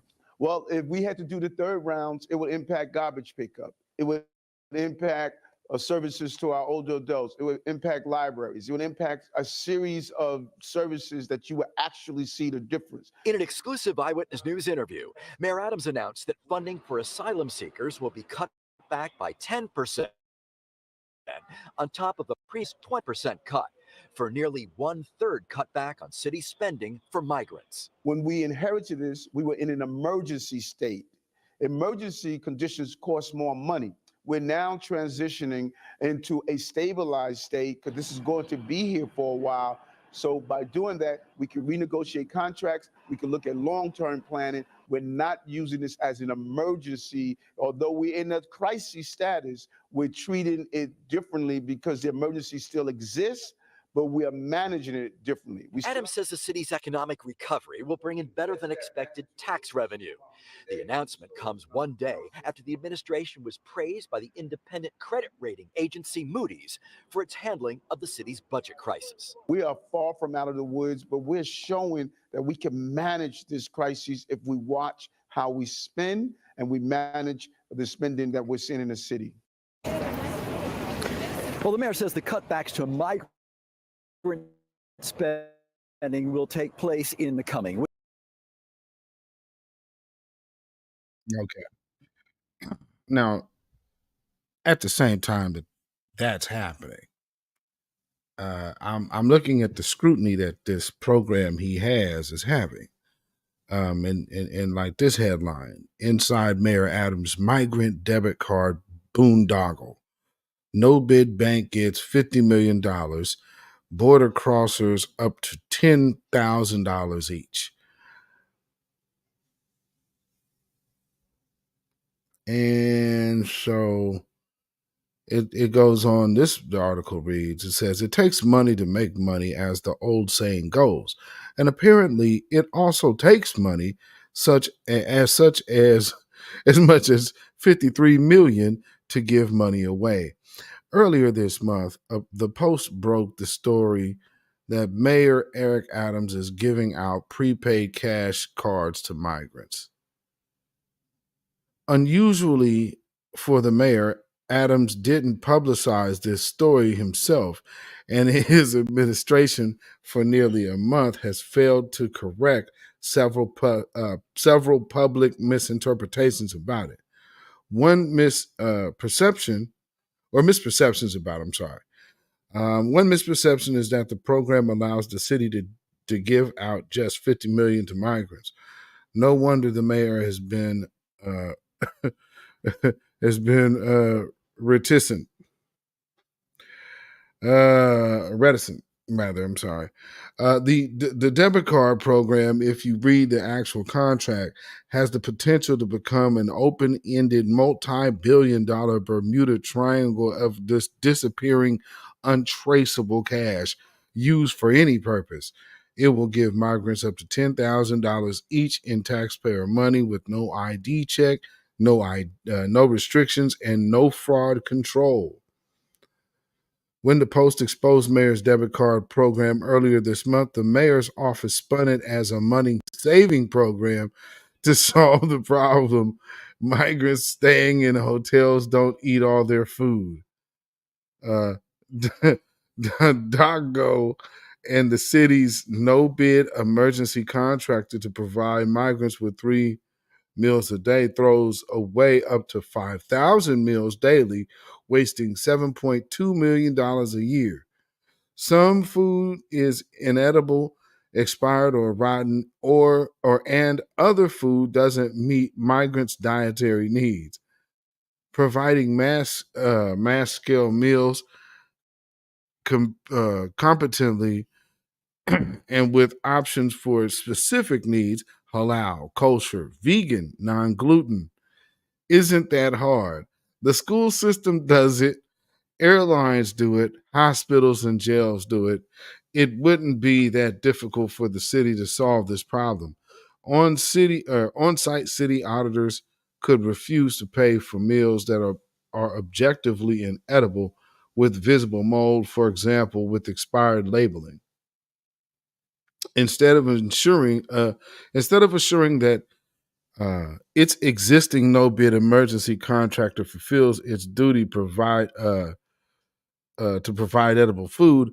However, the Adams administration has solved this problem by retaining a new no-bid emergency contractor to provide a service with far more scope for waste, fraud, and abuse than stale sandwiches, giving out potentially billions of dollars of hard cash. Few questions asked. Which vendor did the city's housing preservation development consider for this contract as qualified to provide this complex financial service? New York City is home to hundreds of top-tier financial services and public benefit providers. A dream of competitive bidding pool to ensure that the city gets a good price as well as strong protections against fraud and abuse. But HPD considered only one, Newark-based Mobility Capital Finance, which also has an office in Harlem.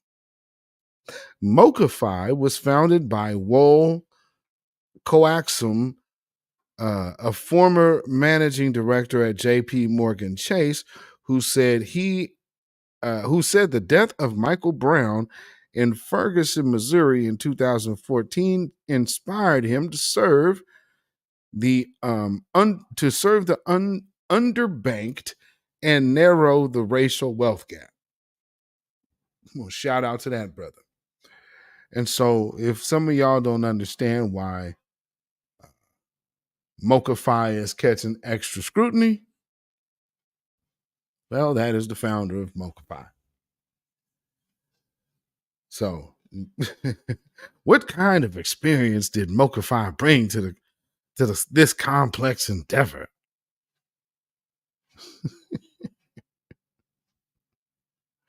How much will Mobility Capital make from the contract? That when I saw that question, I was like, oh, okay, this dude got to be black. Because when I seen this article, and as soon as I read that question, I said, oh, okay. How much money will this company make? Oh, he must be black.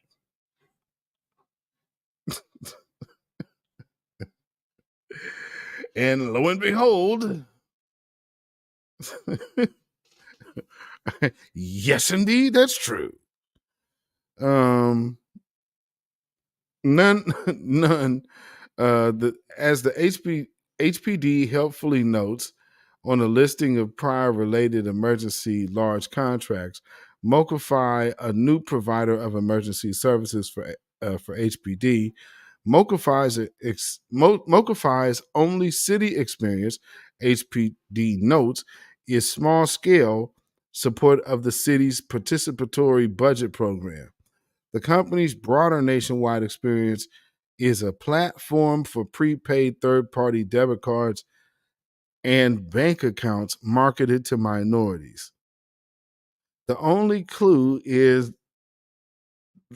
from a stray off the cuff comment Adams made at a reception earlier this month, calling Mokafai a minority business that we met on the campaign trail. Little did we know God is going to say, there's going to be a crisis. You're going to have to meet them. And it's going to cost us money to put investment in our community. A year ago, Adams' administration was already eager to find somebody or something for Mokafai to do. Now, see, when you start hearing stuff like this, that's how you know you're dealing with black business. Last year, the director of the Mayor's Fund Advanced New York City, a slush fund powered by an anonymous private donors, raised at one of the fund's board meetings the concept of an upcoming partnership with the mayor's office and Mokafai on a universal basis income project. That is giving poor New Yorkers, not migrants, cash. Coaxum seems to have become part of the mayor's orbit and even provided a quote to an official City Hall press release praising Adams' founding of the new Office of Engagement. Wow.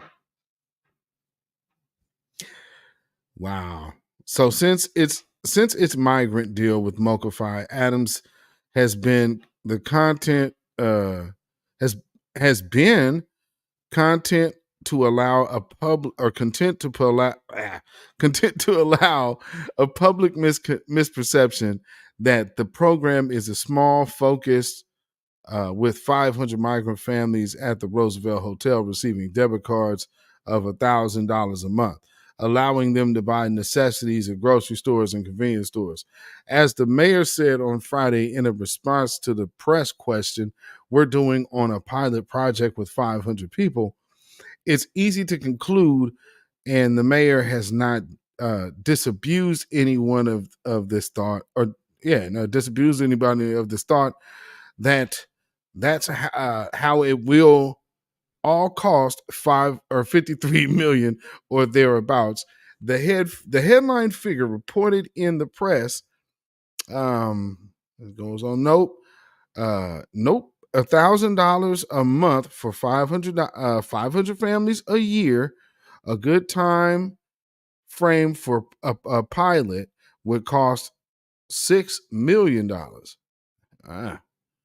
The city could have written and signed a contract for about that amount, a contract that allowed for well-defined pilot program with such well-defined cost and a way to judge its results.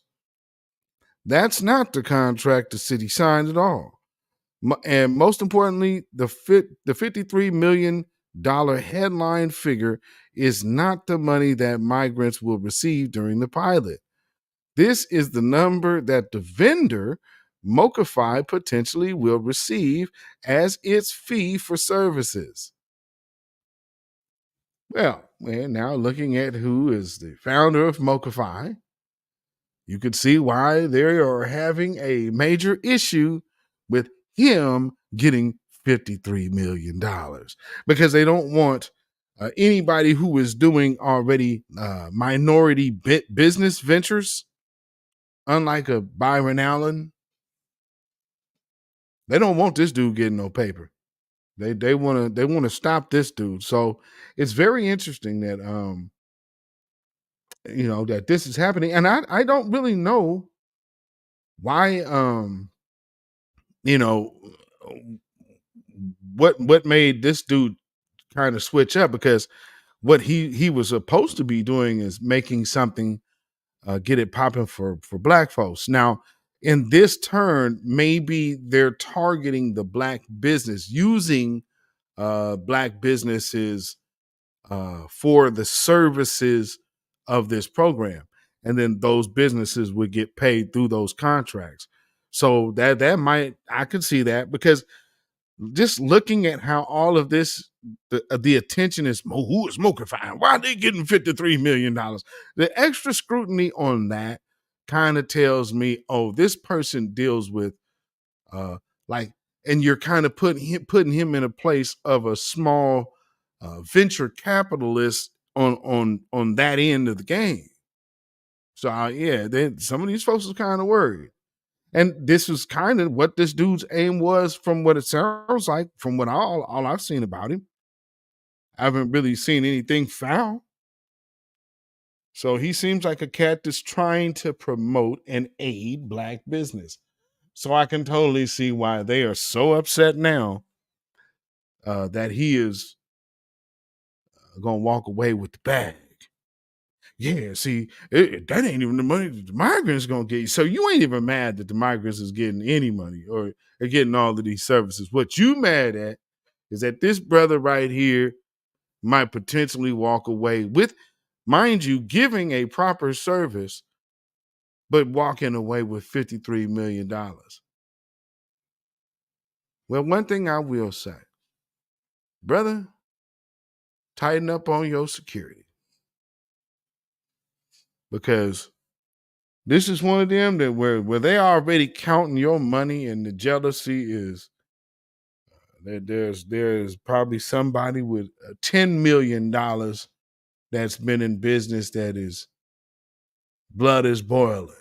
Somebody there with $20 million whose blood is boiling. So yeah, brother, tighten up on the security game and move like the president, brother. But yeah, he had old brother coax him. He coax him, coax that bag. Hey, he got that now. I mean, it is what it is. I can understand why they're mad though. Yeah, they a little bit upset about that, ain't they? Because he got the busy. $53 million on the contract and for the services. So yeah, but here's the and this is what they mad at. It's cool while all these folks is going getting stuffed in the black community, but here's a black businessman, and they like, hey, we don't want this money circulating over here. So they completely turn their attention away from the migrants, from the illegals, to focus on this man's money. It just never, it never stops.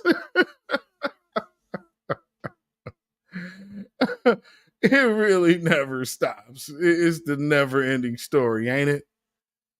Oh my goodness. So oh, the supremacists are taking major L's. They upset at Beyonce. We got John Snyder over here, going off. All these folks is with their hurt feelings right now. They are really upset. Beyonce done stepped out there. Yeah. So I guess there could be a lot of perceived losses right now that certain folks are not taking kindly or whatnot. But at the end of the day, it is not us up to us to make other people feel comfortable about our empowerment. And although I know some people think that we are here to make them feel comfortable about the position they believe they should be in, we are not. With that being said, let me clarify something. Being black does not mean being Democrat.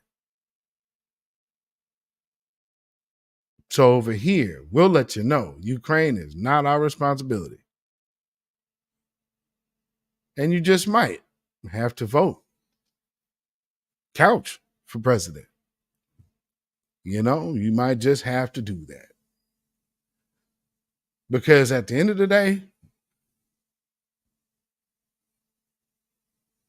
they are allowing non-citizens to be influencers around elections.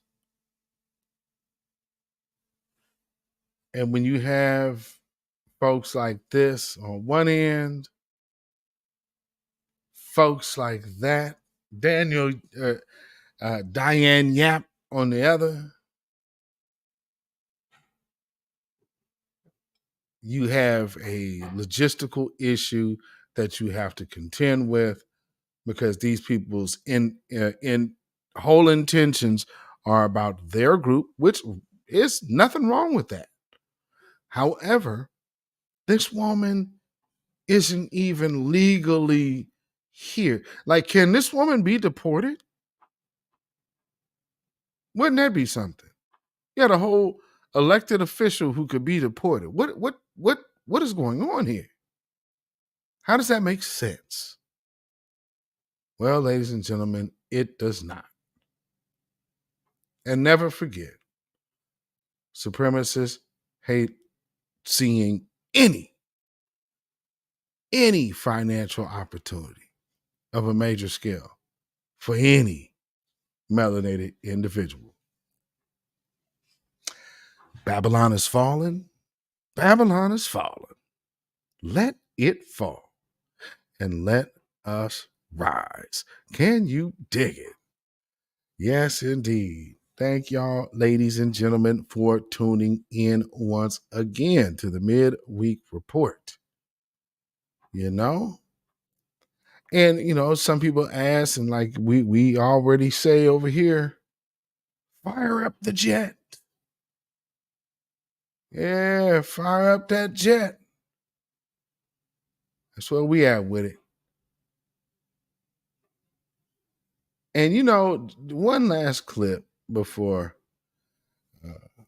we go, because I want you to understand very clearly, you cannot believe what the media says. So we have no dog in their fight. He is paying a price already. Since 2000, when I made that statement, Russians have had sanctions imposed on them and a whole range of other impacts. Russia has more people in the military now than at the beginning of the Ukraine invasion. And they will continue to do so. And where do they get them? They buy them. And they have mercenaries.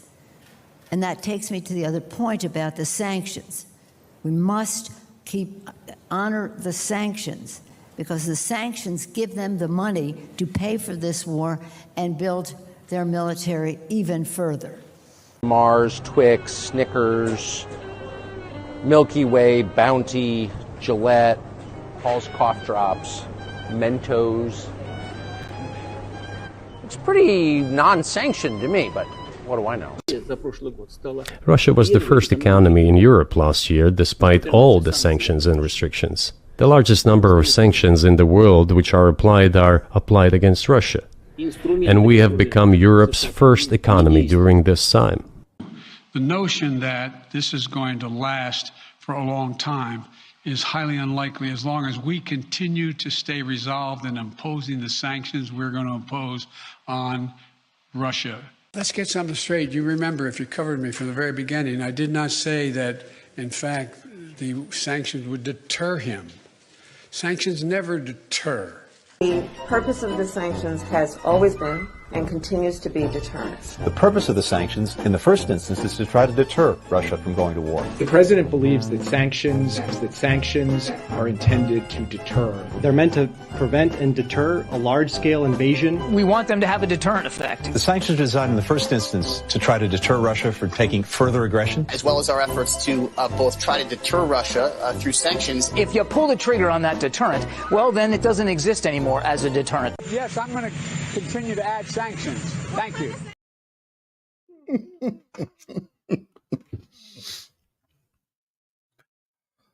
Boy, oh boy, oh boy. Don't believe the hype.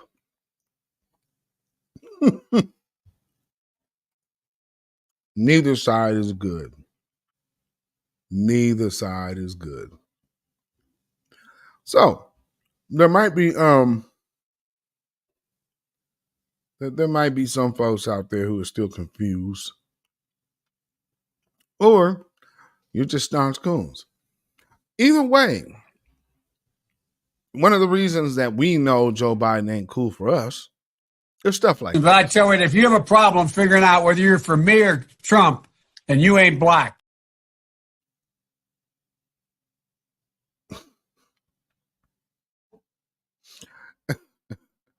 And they just let him sit up there and say that type stuff to him, man. I mean, that's not a black leader. So you have Kamala Harris going and talking to black leaders.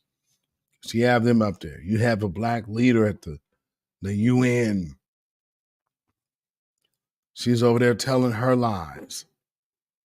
At the end of the day, none of these people are representing the people they supposedly represent, which are black folks. Not even close. But now we see, at the same time, while we have black politicians and even, like they say, the people that they like to meet with, which are not leaders. They're, if anything, misleaders, as Jason Black says. These folks have to be addressed as traitors. And they have nothing else to offer other than treachery. So some of these people will try to have one foot on home base and one foot over there pushing these other folks' cause. But at the end of the day, all of these people have taken an oath to serve whatever they chose to serve, which is not this community. So Kamala Harris can go talk to all the clergy and all the entertainers she can. All these people can still try to act like this immigration, open border policy is not a failing strategy. Another thing that they can act like is that all of a sudden, black folks and general American citizens have one major key issue. And that is this illegal border. We have the same issue for different reasons. But immigration is at the top of the list for both and for all parties involved. And they are trying to avoid that truth as much as possible. Well, one of the people they met with was Roland Martin. They're getting desperate if they're having to even bring him in to see, well, hey, how are you losing the support of the people, Roland? How have you lost their ear? And well, he could tell them by, basically being one of these. Buck dancing, shuffling, scratching, bootlicking, bamboozling, Uncle Tom Negro. So all of you black leaders that showed up for this madness, all of you get with them. Sambo, Sambo, Sambo.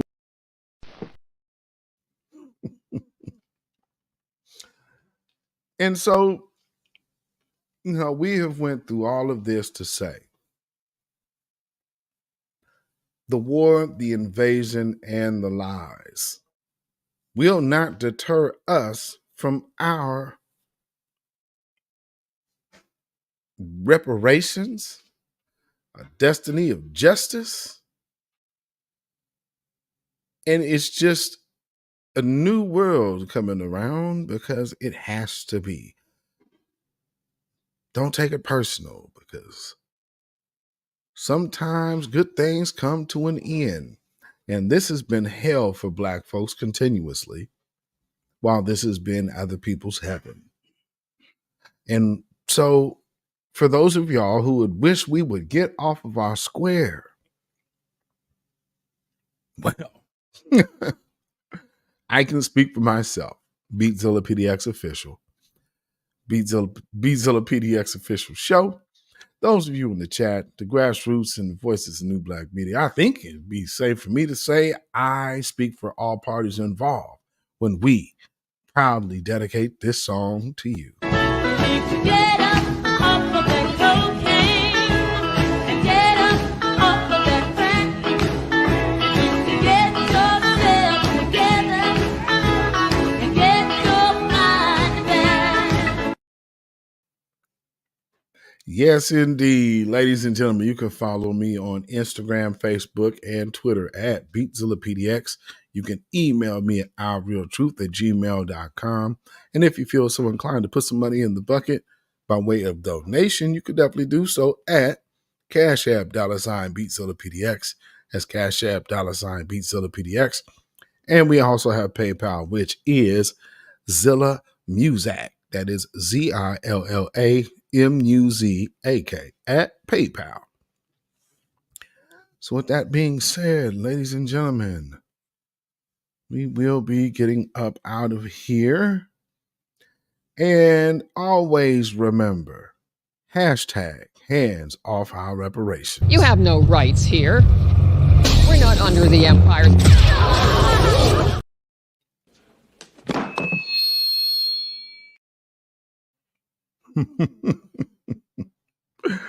Yes, indeed, family. Stay Black, stay vigilant, stay alive. Black first, Black first, Black first. Shalom, y'all. Have a blessed night.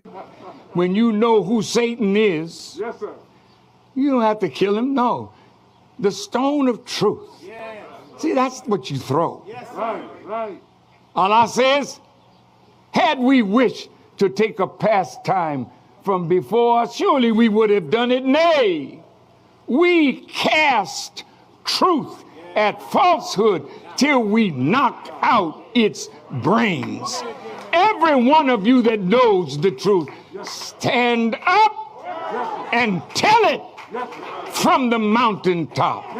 Black people can't take it no more. So wherever you are on the job, in the factory, I don't care where you are. If you know the truth, stand up on the truth and tell Satan, who the hell are you to try and pick my friends? Farrakhan is God's man, and you are from the enemy of God. So to hell with you. Stand up on it like a man.